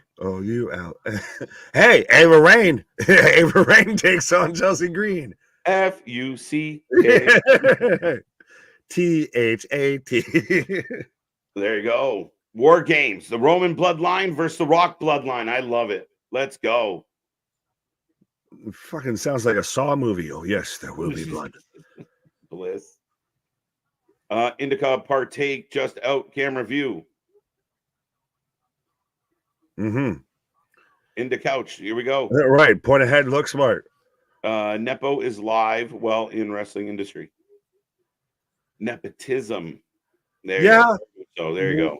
One's a general manager on their secondary show. One's going to air footage from some shit that we don't need to know. Right. No surprising debuts or returns. What is wrong with somebody? Help me though. No. Time out. That's not accurate. Ilia was a surprise. Liv kicking technically was a surprise, but she's been there. But Roxy, that's a surprise. The Rock showing up was a surprise, but all right, I'll give you that. He was already involved. Chelsea's about to have a mystery partner. John Cena was a surprise. I say be greedy. I'm not saying be completely and utterly ridiculous when you are getting stuff and then going, we didn't get it. Because what? You wanted fucking Kenny Omega and who else? Like, but I don't think anyone's going that way. I would argue that I think the closest thing that you could actually say was a surprise was John Cena. Ilia's on the roster. Roxanne's on the roster. It wasn't a surprise that he showed up on Raw. But is he going to be on Raw next week? He might be. Then we'll wait and see. That's what I want somebody. To me, one of the best things that we had out of all of this was the Sheamus video, because I know he might be there next week. If I throw you a surprise party, if you're not going to be happy about that surprise party next week, this week's surprise doesn't matter? I mean, if you ain't throwing me that good of enough a surprise party, that ain't talking about it. The next year, I don't know if it's a good surprise party. Ilia's a surprise. Roxy's a surprise. A Sheamus package is a surprise. John Cena's a surprise. But so we're getting them talking about the draft. So Friday, April 26th is the first night. Monday Night Raw, April 29th, as they're doing the drone shot, or at least the walkthrough shot. And they were telling fans, get the fuck about the way. Get the fuck about the way. I think it's Alexa. Alexa Bliss is returning. Confirmed, says Boston. We'll see, as we've got Chelsea Green coming out right now. Ava Rain needs more screen time. Yeah. Tons. I think you just think she needs more fabric in her, blouses. Just look like Stephanie McMahon came out night 2 WrestleMania. Did she come out in a halter top, or did she come out in a nice fucking professional woman suit? I mean, Stephanie worked there. I'd be fine if she came out in a halter top. That's something. That's something Triple H got to deal with if she come out there in public in a halter top. That's between you and your hubby. I ain't got to be mad at it. She looked the part. She looked the role. She doing what she's supposed to be doing. Looking like a strong professional woman. Not the manager of your local fucking Hot Topic. Bro, I just now picture you just straight, Prince hitting the shot on Chappelle's show. Blouses. Does anybody really know who Julia is? I mean, I've never watched her. Is she really that popular? She's got a good name. She's got a big name. And again, maybe not for every, casual fan, but she's definitely worth the money. But that's why she's starting in NXT. And so you can build that up and you can get that involved in everything again. Oh, holy shit. Point ahead, looks smart. Jade. Oh, she's about to walk through her. Right? See, this isn't a surprise. This doesn't count.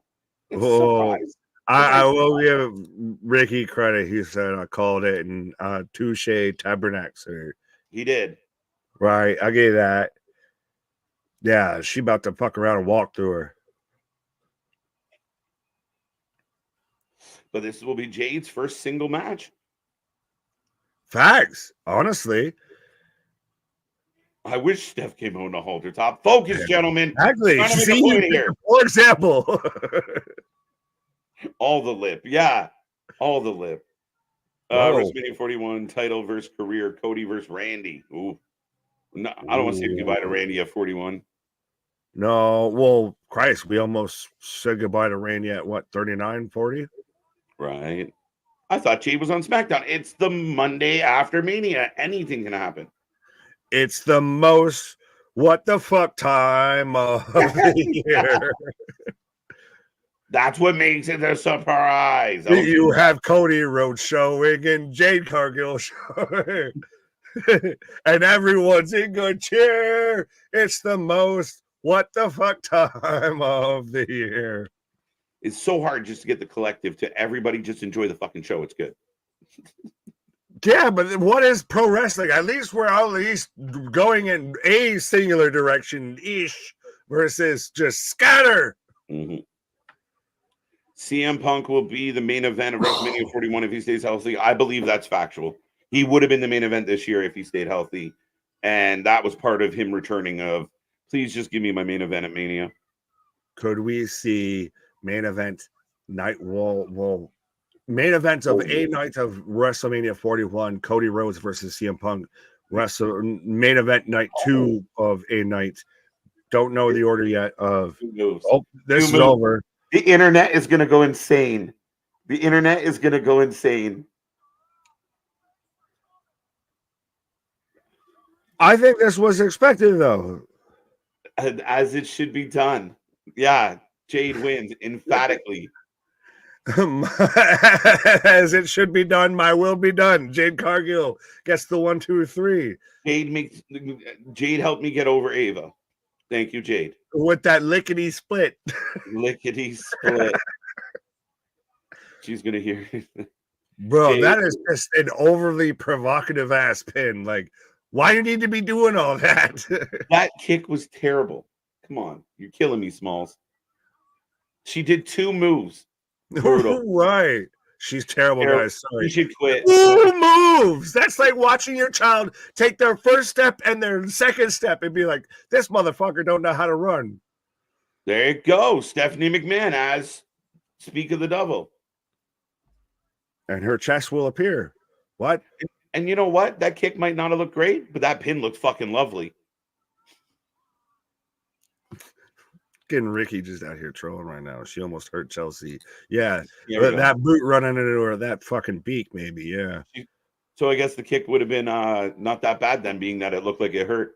Right. Well, it went over lickety split. Lickety split. I like how that started last weekend, and it's just gonna carry over now. Lickety split. As we are getting a run back of night 2. Shit, I was about to just say, and I'll say this real quick, and hopefully I don't get in trouble with saying this. I'd love to be a banana in that lickety split. Down boy. I mean, I'm thirsty. I need some hydration. I need that prime hydration station out here. Fact. Oh, Alpha Academy having fun with Alpha Academy needs to do like the muscle man dance shit. They literally look like that. Like Maxine's out there literally looks like she's about to instruct a Taibo class.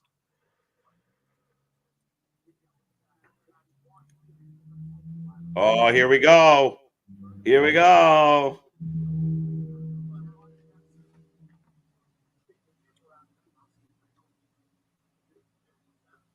Shut up, MTV. Wait, what? Just that's funny as hell. Shut up, MTV. She looked strong and professional, and I didn't have to look at her. That's what KJ wants in a woman: strong and professional. Bring me a strong lady. Let's go. I want a woman that might make me sign a contract and put me through a table.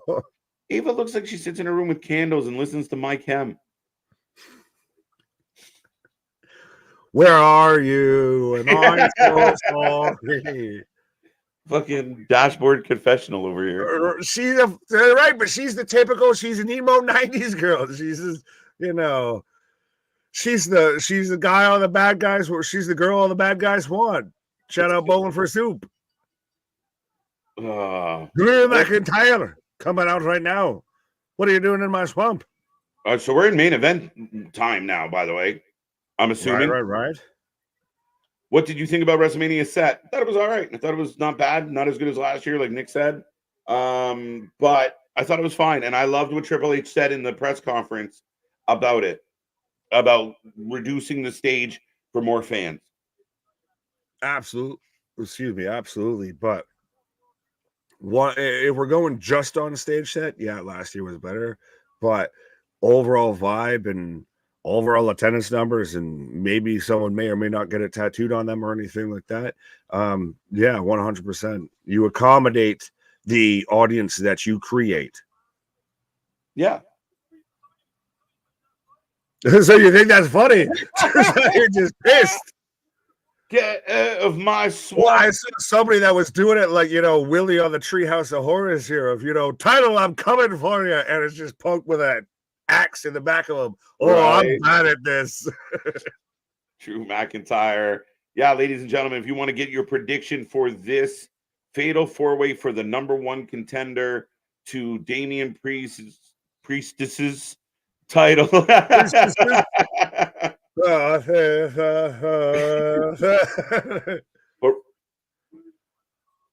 but McIntyre out here losing his mind.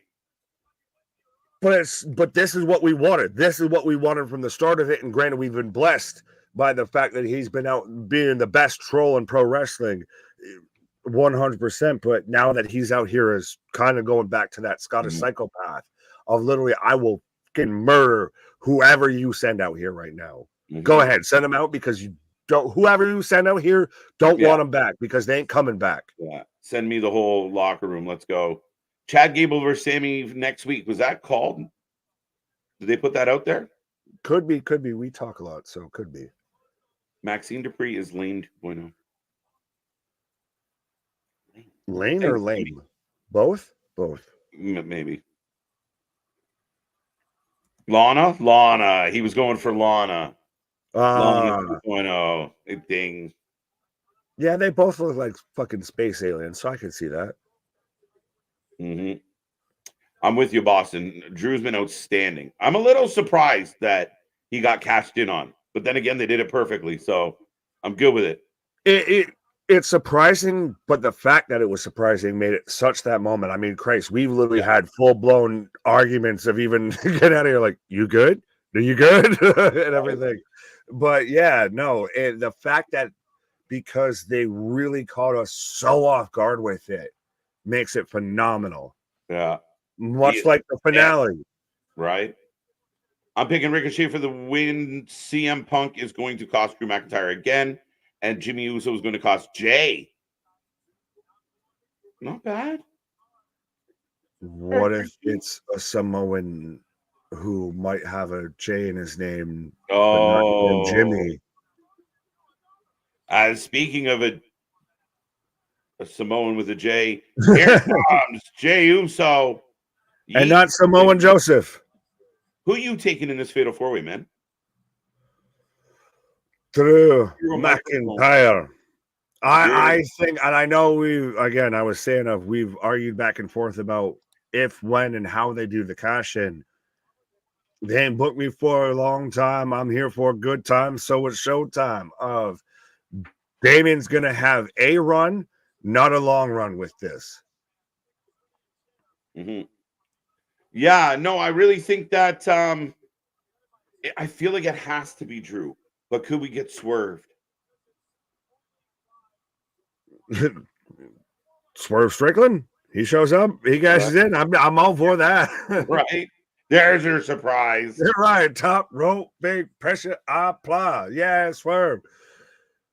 That Jay would be my number 2 pick out of this. If anything, Ricochet. If it's Ricochet that wins this, Damian's continuing his title reign. I feel I don't see, with all due respect, where Ricochet has this belt and you expect him to go on a long reign. It could be like you've talked about earlier. Do we get a hot potato era here? We've had the titles locked up, so we might get a little run through here. Yeah, you might be onto something there for sure. Yeah, I could see Jay squeaking this one out. I don't really know if Ricochet would be the first one, and I think possibly you need the Drew match to validate one way or the other. Either Drew gets his belt back, or Damian's able to validate himself as the champion by legitimately beating Drew one-on-one.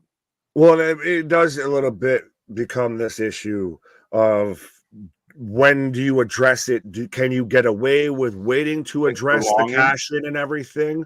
Or do you need to address that and button that up right out of the gate here? But speaking of buttoning things up, you're going to go button up me talking for a minute here.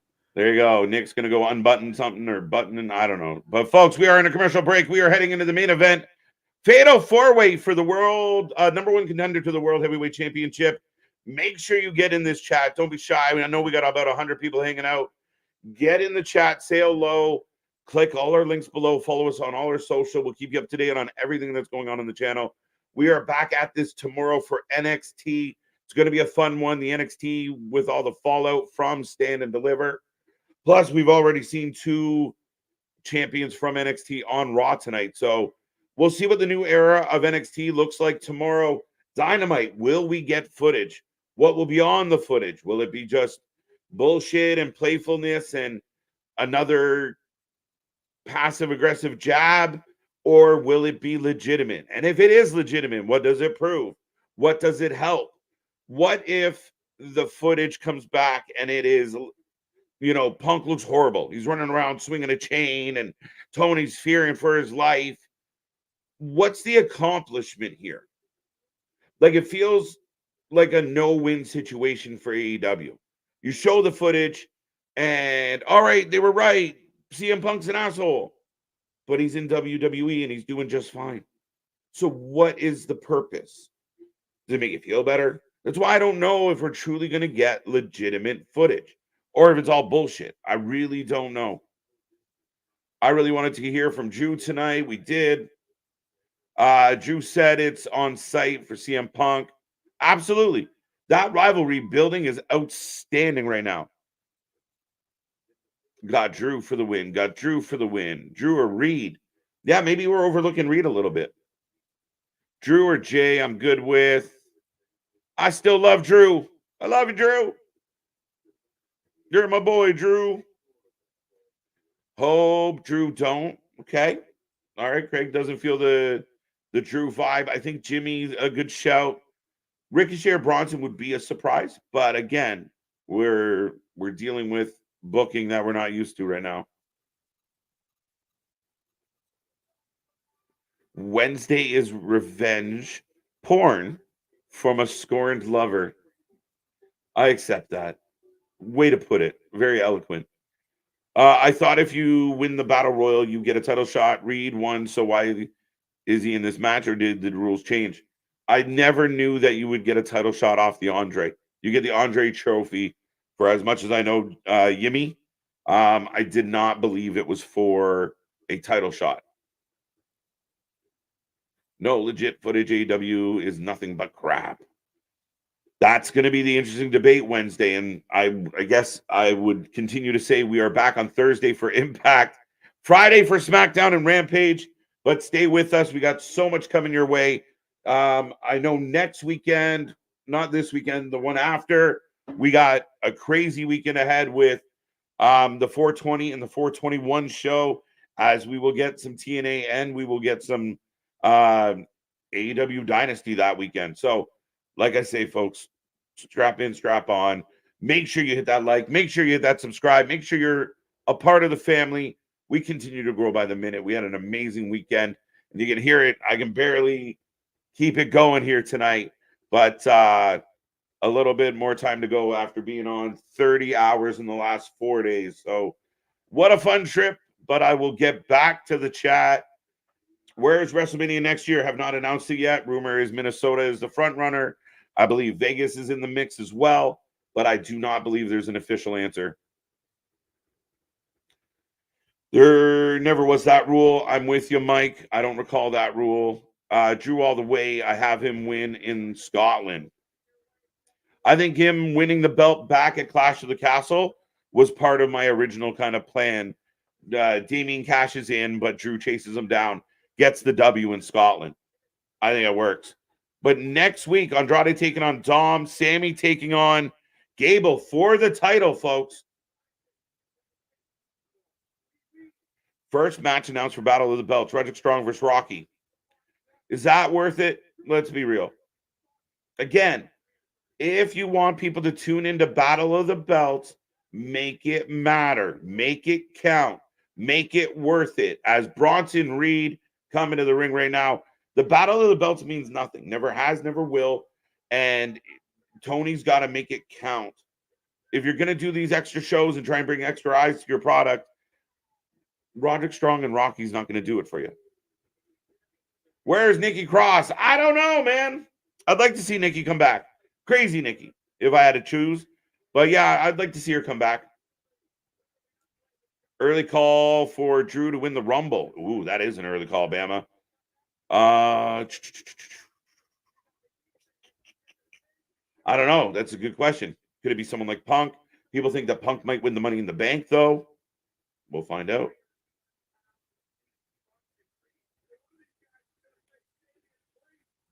Boom. That's what I did. I know what I said. I didn't say it by accident. Where's Nikki Cross? I have no idea. Here comes Ricochet out to the ring up next. There are plenty of tickets available on 5 minutes away from the arena. Where's the Battle of the Belts happening? I have no idea. I'm in ATL. I want WrestleMania. Ooh, interesting. I agree. Battle of the Belts don't move the needle. Not even like it doesn't even register with the needle. Like it's crazy, artist. And again, it's just you have a cool, kind of time slot all to yourself. Make it destination viewing, and not all matches. If you're gonna do 3 matches, great. Maybe 2 fluffer matches, 2 low end matches, fine. I said fluffer. And then get into a big main event that everybody wants to see. Vitamin. And we are off and running. If you haven't made a prediction yet, folks, get in that chat. Let us know who you're taking. I got Drew mixing it up with Jay, and I got Ricochet on Bronson. But now Drew finds Bronson. Who do you guys think the least likely to win this match is? Should have Ivar to the match? Can't have everybody. Drew for the win. Drew for the win. Ricochet for the win. Nice pick, Connor. Ricochet up and down. All 3 men to the floor. Ricochet flying already. I've said it before, and I'll say it again. CM Punk is going to cost Drew McIntyre again, and Jimmy Uso is going to cost Jay as build-ups towards Backlash. I wonder if they are going to run back Jimmy and Jay, especially because the Mania match wasn't that strong. Critically, a lot of people kind of took the piss out of it, weren't very happy with it overall. So I wonder if they give him a chance to run that back and get it right. I think Ricochet is winning, build stock, perhaps. I'm down with that. I like Ricochet. Again, I think it'd be a bit of a surprise, but Ricochet, again, give me the surprise. Give me the contender I didn't expect. Ricochet least likely. Ricochet for the win. I sense interference. Drew.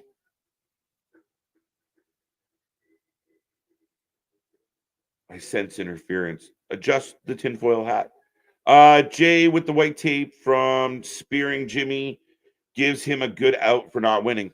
Absolutely. Absolutely. Keep selling that story. Ricochet winning. Are you interested in Jericho and Hook Shibata versus Shane Taylor promotions? No. No. No, no, no, no. The Jericho Hook thing is not working. It's not going to be a thing. They're going to keep pushing it, but it's not working. Not good. Jericho randomly starts coming up to the Lionheart music instead of Judas.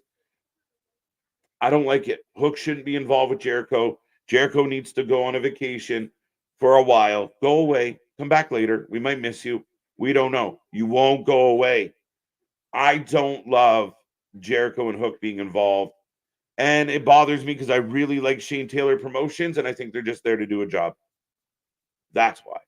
So, yeah, no. Sorry, Damien. Speaking of things that won't go away and might be out here just to do a job, but yeah. I was in between, and I came back here and said, I was like, that's too good of a segue to come back. I was speaking of just won't go away, and how can we miss you if you never do? But absolutely, my guy. Yeah, no, Jericho has become the fucking La Brea Tar bit of pro wrestling. Yeah, just a collection of fucking fossils that just you're waiting until that shit just runs up dry before you try and dig through it. Spit taken out. At least it was that way instead of that way. I apologize, and I don't know if I can cover whatever carpet, cleaning services or laundry services I may need to cover after that. But yeah, my guy. I almost died, ladies and gentlemen. You had bad day, you had bad stream, but did you die? Did you die today?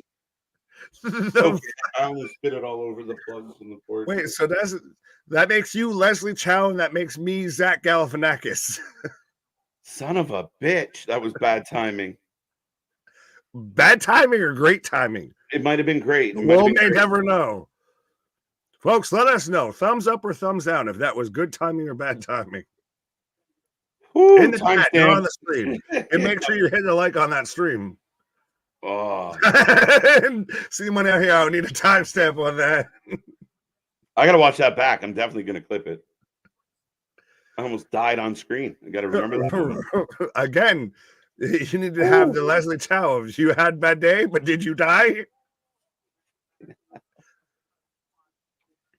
Son of a bitch. Nick is Wendy Chu with that timing. Yeah, I'm always slept on. Oh. See, again, point ahead, look smart. Jericho needs to go away for a while and get to the gym. Woo. Yeah, do it. No, he needs to go on a cruise. I saw everybody out there when they announced that Fozzie's going to be on a fucking tour and everything. No, can this be a year-long cruise? How about, worldwide tour, and a tour that only has dates on Wednesdays, Saturdays, and Sundays. Right. Jimmy versus Jade and I quit match at Backlash. Do they need to answer for that match at WrestleMania? Because that was the weakest match of that weekend. Yes, and I asked that when you were on your pause of, would you feel compelled to run it back just because it was so publicly criticized for not delivering? As we got a table in the ring, by the way. Right. Well, again, fatal four-way, no disqualification, but Jay out here bandaged up after taking the bump off the stage there. Right. Went for the spear, got shut down. No, spilled might be a generous word to use. Yes. Spilled it out of his mouth. Out of the cup is a different thing. Onto my leg and floor. Again, I don't know if I need to cover or can cover any sort of carpet repair or upholstery. Yeah, I'll send you my pants so you can dry them. Don't you hate pants? Whoa, no, hold on, pause. You need to be sending me no pants, no undergarments or anything. If anything, I think you need to send those to... Right. Jay goes through the table as we go to commercial break, and Bronson is just eliminates Jay. Not looking good for our buddy. Opinion. When does Fatu show up? Maybe if they do a run back, the Jimmy J match. That makes sense. Serial killer John, good to see you. Right. Yeah, absolutely. Statement. You popped as I had Simone Biles out there flipping through the air and everything. And so I thought for half a second that's what you were popping for. Instead of the J through the table spot. Right. Jimmy and Jay match would be a good point, a good place to do it. Again, like, are they inclined to put anybody through NXT? Will they give a bye to somebody like Jacob Fatu? Time will tell, but you definitely kind of want him to get into that, that bloodline mix as soon as possible. Well, then again, Boston brings up a point of we don't even know if technically Fatu's signed. I mean, it's been reported hot and heavy, and you also sit there and have Tama Tonga 100%. We sat there and saw Haku, his dad, sitting next to Rikishi, Jimmy and Jay's dad, from one bloodline to another, sitting right beside each other. But you have, Tom out there cutting the little, and not even a promo, the little video package that he recorded there, to where he's out there smoking that Cody Rhodes pack as he's got the end of WrestleMania playing in the background, saying, "Hey, bloodline, just call Tama." Yeah, I think so. I mean, I think it sets up nicely, and I think they definitely have the potential to run it. I'm really curious. I'm really excited at the potential. Remember, the report was that Jacob told a few friends that he had done it. That's as loose as a rumor as you can get. Yeah, a little bit. But even do they need? Can they run the bloodline back and not have it be aimed at Cody Rhodes? Yes, they existed before Cody Rhodes. Roman had ran through several people other than Cody Rhodes. You can have the bloodline, especially if they're fighting amongst themselves, which I think is the best idea. Yeah. Well, but it's one of those a little bit of if you ain't the champion, are you the tribal chief? The only thing That's that I what think gets questioned here, right? well, and that's the only thing I think that solidifies and starts to lead to the floodgates of Rock versus Roman. You have final boss versus tribal chief. Well, if Yeah. you ain't the champion, are you the tribal chief? I acknowledged you. I came down as the final boss out of my board of directors chair and acknowledged you, and you lost. Right. No, I think they'd be okay, and I especially like the idea. Like I do like the idea that now that Roman's not the champ, not the guy, then you do have other people like Solo or The Rock question his authority, question his place on the totem pole, right? Like, and that helps that divide. It helps create that infighting. Then maybe potentially, like people have suggested, maybe The Rock's got two new Samoans, or maybe The Rock takes Solo and Jimmy, and Roman says, "Oh yeah, I got more cousins. I'll be right back." Right. Remember that whole fucking family tree you pulled up? I can pull on some more branches here. Right. That's the potential for sure. Ricky's saying we get Roman versus Rock at 41. I think that's you got good odds on that. I would take that, to the house right now of that being a match at least on 41. Yeah. Any chance we get it sooner than 41? Oh, we're back. The only thing that would predicate that would be filming movies schedule. Yeah, true. My opinions. Oh, go ahead. Sorry, real quick. I will just say on that though, I think that this was probably planned out. This is playing chess, not checkers. So it's one of those, we're gonna move here. So I got this part of my schedule cleared so I can, go for checkmate over here. Absolutely. My opinion, Solo was yelling at Roman last night because he will take over the bloodline and remove Roman because he is weak for losing, turning Roman face. I could see a Roman face turn for sure. Now everybody kind of respects what he did. Oh, no, absolutely. And I mean, not to fully talk over this match, but babyface, heel, kayfabe, or shoot, you have to respect what that man did. And I know this is, going a different way with it. But yeah. Ooh. Drew and Bronson going eye to eye. Well, going chest to eye a little bit here. Right. At least chin to eye. Bronson looked like a badass here, though, going up against one of the best in the company. But again, does this, and I don't know if they explain this, but they can at least use it to justify this. If Bronson's here because he won the Andre, and you would instantly and legitimately start to validate that Andre Battle Royal, because before it was just, the Jobber Battle Royal. Yeah. It was the over budget Battle Royal before the over budget Battle Royal. Yeah, I mean, again, it definitely helps validate Bronson and justify why he's in the ring with the people he's in the ring with right now. Ricochet might be the one guy that does, you've got a good couple wins, so we're going to throw you in there. Yeah. Super kick from Jay on to Drew. Double super kick. Bronson. Oh, wait, they're asking Bronson for help. Triple super kick. And now Bronson needs a pair of them. Punk will cost Drew this match. Alexa will be back with Howdy. I think that's a possibility. Oh! Spare! No way. 1, 2. Drew breaks it up. Maybe we get a mixed bag. Maybe we get a mix of Big Dog with new Roman. Yeah, I think it'll be the new Roman swagger. Just people are behind him because even you heard it tonight in that when Cody and Triple H talked about the respect for him, he was getting the huge applause. He had earned that fucking, he's got to that point now where people are like, all right, he's not the part-time champion anymore, so we can't hate on him for that. I think he'll have a big enough love. And he was already getting cheers. I think when Roman comes back, it's going to be like MJF. I came back wearing the 4-5 and shit like that. Right.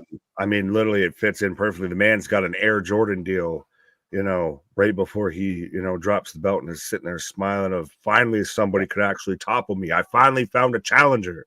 Yeah. Does Bloodline faction still exist without Roman? Very tricky. Very hard. And I mean, if you lose Roman and Paul, that might be. That's dead. That's done. Yeah, you might want to just let it go. That is the faction right there. You could still have it, and even if you have, again, you go back to Roman's on TV. Sorry. No, you're good. Drew in the Tree of Woe does a sit-up, throws Jay by his head, but they're just picking on Drew at this point. Yeah, is now just getting Ricochet thrown into him. Death Valley driver from Bronson on Ricochet. They bounced. Yeah, no. You could do Roman not figuratively in the bloodline to the extent of he's not there like they've done before, and you have Paul be that go-between. But if both of them are gone, that faction's gone. Unless Dwayne sets up and comes in and takes it over. Right. Oh, bulldozer from the apron. 1,316 days is a hell of a run. They should have said the names he defeated by saying he only defeated 31 times, made him sound unlike a fighting champion. In my opinion, say names, leave out defense numbers. You're not necessarily wrong, but it is what it is at the end of the day. The facts are the facts. It's still a historic run for what it is, and I know you're not taking that away, but fair enough as far as... I get the point. To me, the best way that I would say describe it, and it's one that I've seen, is Jay's about to go up top here and probably hit an Uso splash and a Bronson Reed on the table out here. But how I saw it even brought up of Roman Reigns was the only champion, not world, not anything, only champion to walk into 4 straight WrestleManias in the same reign, defending the same championship. Yeah. Oh, Ricochet's looking at Bronson. If this man hit, I'm sorry. 630 or 450. But that looked painful, and he looked over at his girl and said, "I'm sorry," before he did it. Yes, we're getting a holy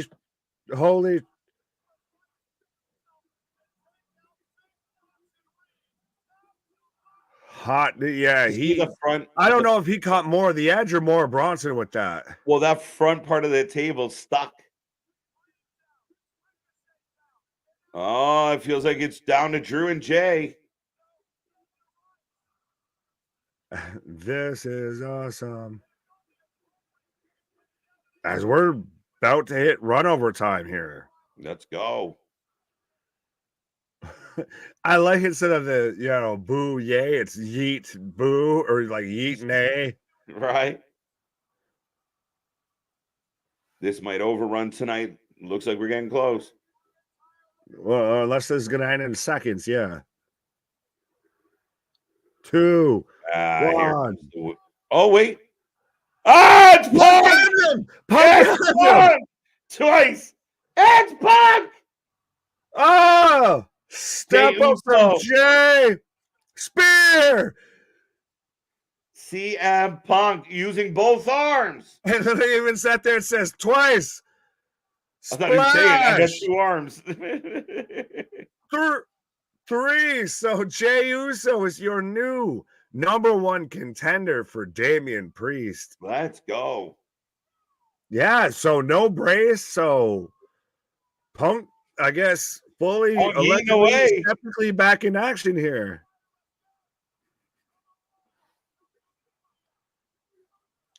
I like this. Vikingo did it better. I saw that. Well, he just did it shorter. So shit, that's how you go off the air. Done. Let's go. Fucking quick as a fucking hiccup here. They were up against it. There we go, ladies and gentlemen. That is WWE Raw in the books tonight. It ends emphatic. Jey Uso becomes the #1 contender.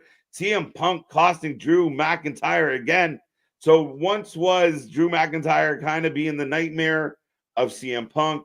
The tables have turned, and now CM Punk is all up in the business of Drew McIntyre. Breaks free, too. Yes, how the turns have tabled. There you go. But we will take a rating out of 10 on the show tonight. How did you like it? How did you feel about it? Start to finish, I was highly entertained. I really enjoyed tonight's show. Very happy with a lot of what I got. And I like where they're going. Good energy. Lots of unexpected things. I know we debate the merits of the surprise, but I'll wait till you give it a number. Lots of unexpected things, but we got 4 and 2, 8 out of 10, 10 out of 10, 8.5, 8. I see 8, 8.5, 7.5, 7. Iman letting us know Punk was there. 9, 8. Yeah, so some high ratings. We got an 8, an 8, a 9. Yeah, so some higher ratings. How you feeling? How you feeling?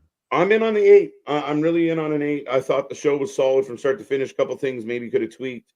So, I'll be a little picky and go 8.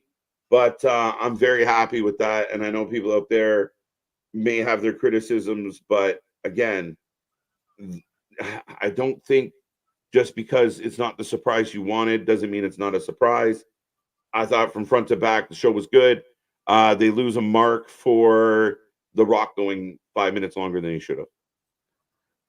Valid, but also I know because it wasn't the surprise that you didn't get or whatever, but also just because you expect a surprise doesn't mean you think anything that they give you that might make you bang your hands together and clap and everything is a surprise. I'll give this a skeptical 7 out of 10. Okay, a little lower than I anticipated, but yeah, fair enough. What did you want a little more of? Surprises I'll say this, and I know we could argue the surprise thing in all perspectives and every angles and everything like that. I wanted to know where we were going, what was setting up into the next week. This was the dawning of a new era and new #1 contender for the title. And IC title match next week. Liv Morgan's clearly going after your women's champion. Cody is up in the air, but The Rock is in the mix. I think. What did you want? And how much more did you like? What more do you need to know? The whole show next week? No. But you gave me 4 things. That's you gave me things around all a match and 2 skepticals. So what more do you want for next week's show? Just next week's Raw, like. No, but I want to start seeing that this was the start of a new era. I want to start seeing where that footprint goes here. I think it was a good show in the aspect of you could say we got a surprise if we got, Ilia out there. We got Roxanne and everything with that. Go ahead with the wide eyes and everything. You're going to use that against me. But I'm meeting you halfway here. But we got Sheamus out of it and everything like that. I wanted to see where we continued on. Like the Rock thing, I think may have just kind of just a little bit killed it for me because it was a hard hill to overcome after that a bit. And it might have just been, that might have been the thing of you put it in such a deficit there that it really kind of struggled to get out of that hole. But I'll say, like I said, a skeptical 7, not terrible, but not, nothing to super write home about. Fair enough. They set up a lot according to John C. You can give it a 10 or a 9. The Rock lose you 2 points. Yeah, it's got to come down a little bit. 8.3 out of 10. 8 out of 10 is the highest I'll go, but I was entertained. With all due respect, that show was a 10 out of 10. No need for big returns. Just focus on pushing your young talent and telling stories. I'm with you, Ricky. I mean, I really thought, and again, I think that like, The Rock went 5 minutes long, and I called out that it was slow. I take a point off for that.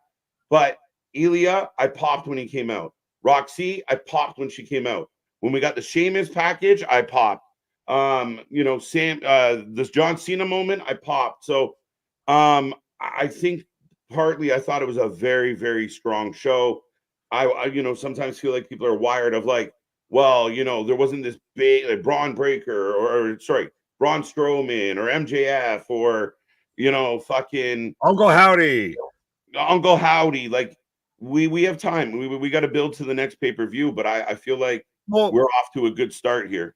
Well, Ricky was the one on here giving it a 6 out of 10. Like I feel all like 10 minutes earlier, so you can have that. But no, so I'll ask you, and again, this could be we literally looking at the same thing through different perspectives. Yeah, so I respect either side. But does this feel connected coming out of WrestleMania 40 and everything that we had? Does this feel connected or disjointed a bit? Because I feel like we might maybe not fully disjointed, but we might have, you know, pop something or dislocated something here. I feel like it's completely connected. I feel like WrestleMania continued right into the opening segment. Triple H comes out, brings out the new world champion. What would be the disconnect between last night and today? I don't get that at all, my friend. So there's nothing that seems slow. There's nothing that, you know. But that doesn't slow. Right, but we're bringing, I understand. We've got NXT talent up. It's great that we're featuring NXT talent and everything like that, but they're not going to be there next week. They're not going to be there next week. We've still got the draft and everything. Cool, you can lead into that. We got weeks to lead into that. We got days to lead into that and everything. So there was moments, there was opportunities I feel you could have delved into some other things that could have maybe progressed, and maybe, like I said, I don't need to know everything that's going to happen next week, but I want to start seeing that connective tissue that carries out here. I thought we had good moments that could carry out 2 months, 10 months down the road. I want to see what carries on 2 days, 2 weeks, 3 weeks down the road. Okay, fair enough. I mean, I don't fully understand I think they completely blended from one show to the next, and again, we're slightly off, and that's like I said, it's still posing a question. But yeah, I think I'm ready to go. I'm curious what's going to happen on Friday. I like that they've already announced a couple matches for next week. Then the biggest thing, their connective tissue, right at the end, CM Punk, Drew McIntyre. Yeah, I mean, The Rock comes out, that connects all of it. We just seeing it differently this eve, which is well, no, like I said, I more posed the question. I wasn't fully standing on it or anything. Like that.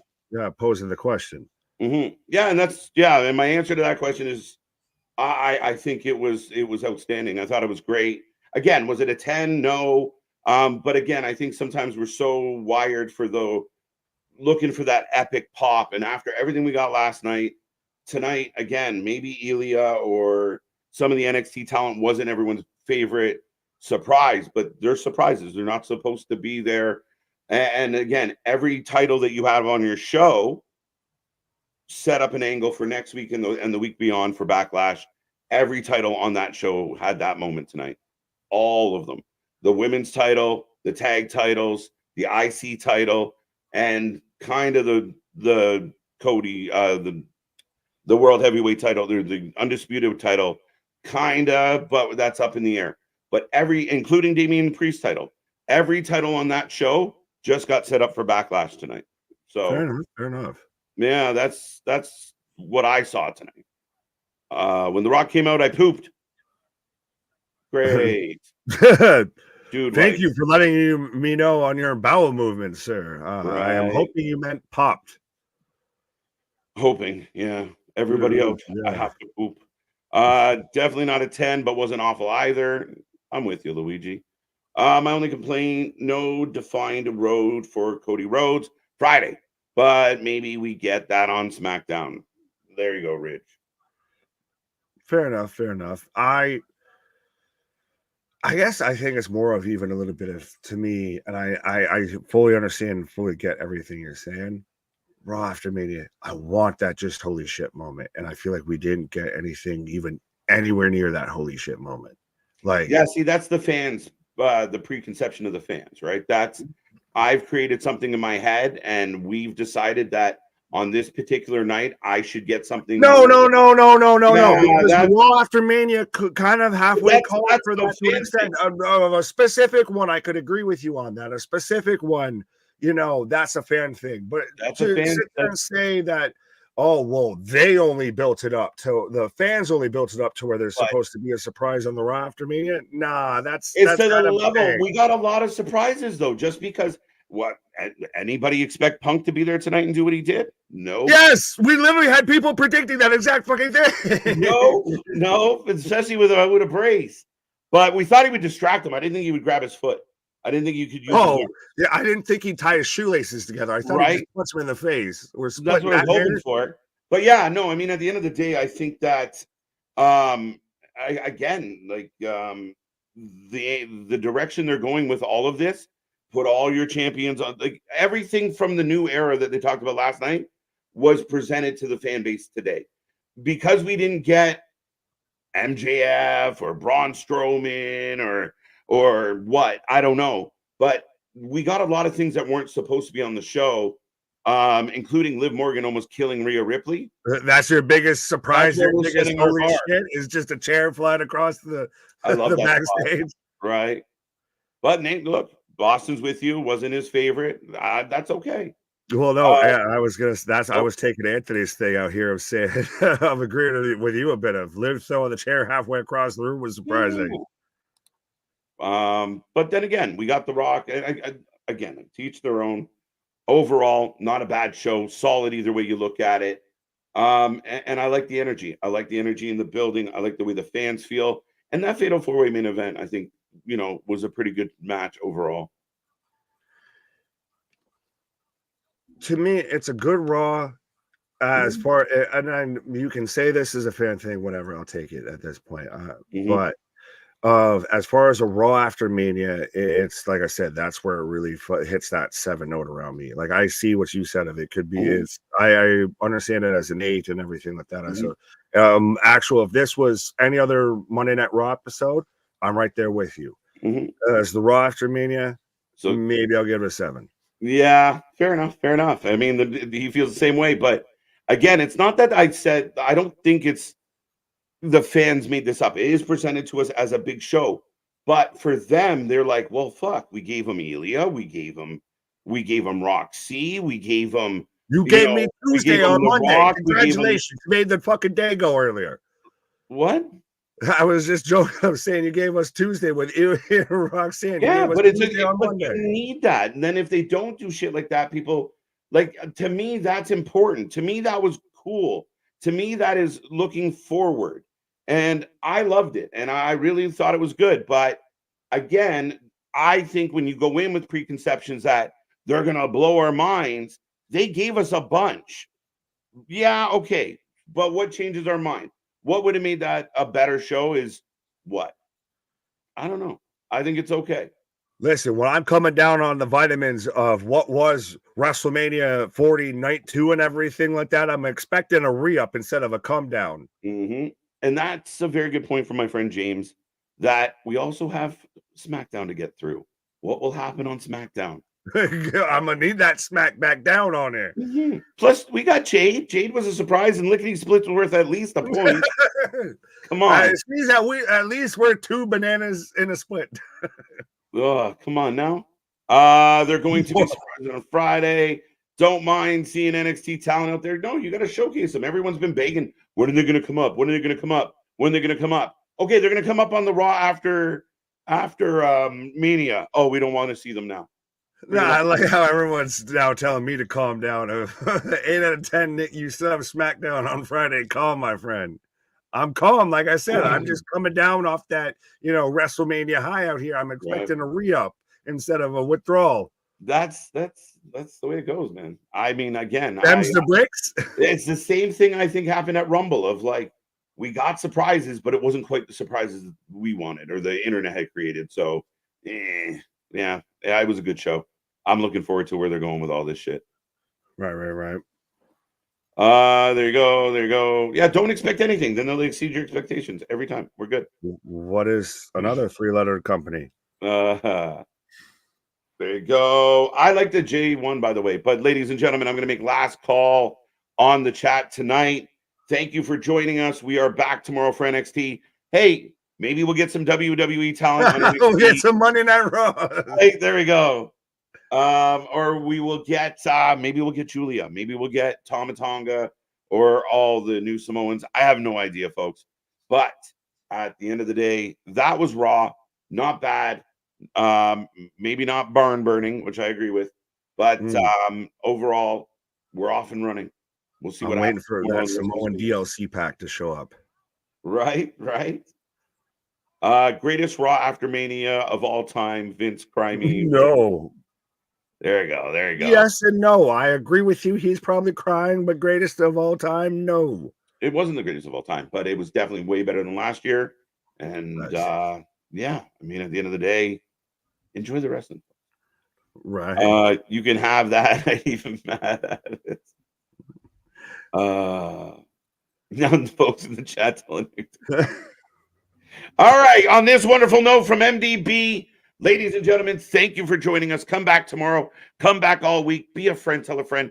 Take this link. Share it with the world. And we thank you for being a part of the fun tonight. But that's it. Check all the links. Click all the buttons and be a part of the family. Thank you. Absolutely. We're writing the new chapter here. Our shit is real. Our shit is raw. Our shit is all authentic. When you're talking about that wrestling, you put it, but that for life with it. See you on the flip side, folks. Have a good night. Come back tomorrow.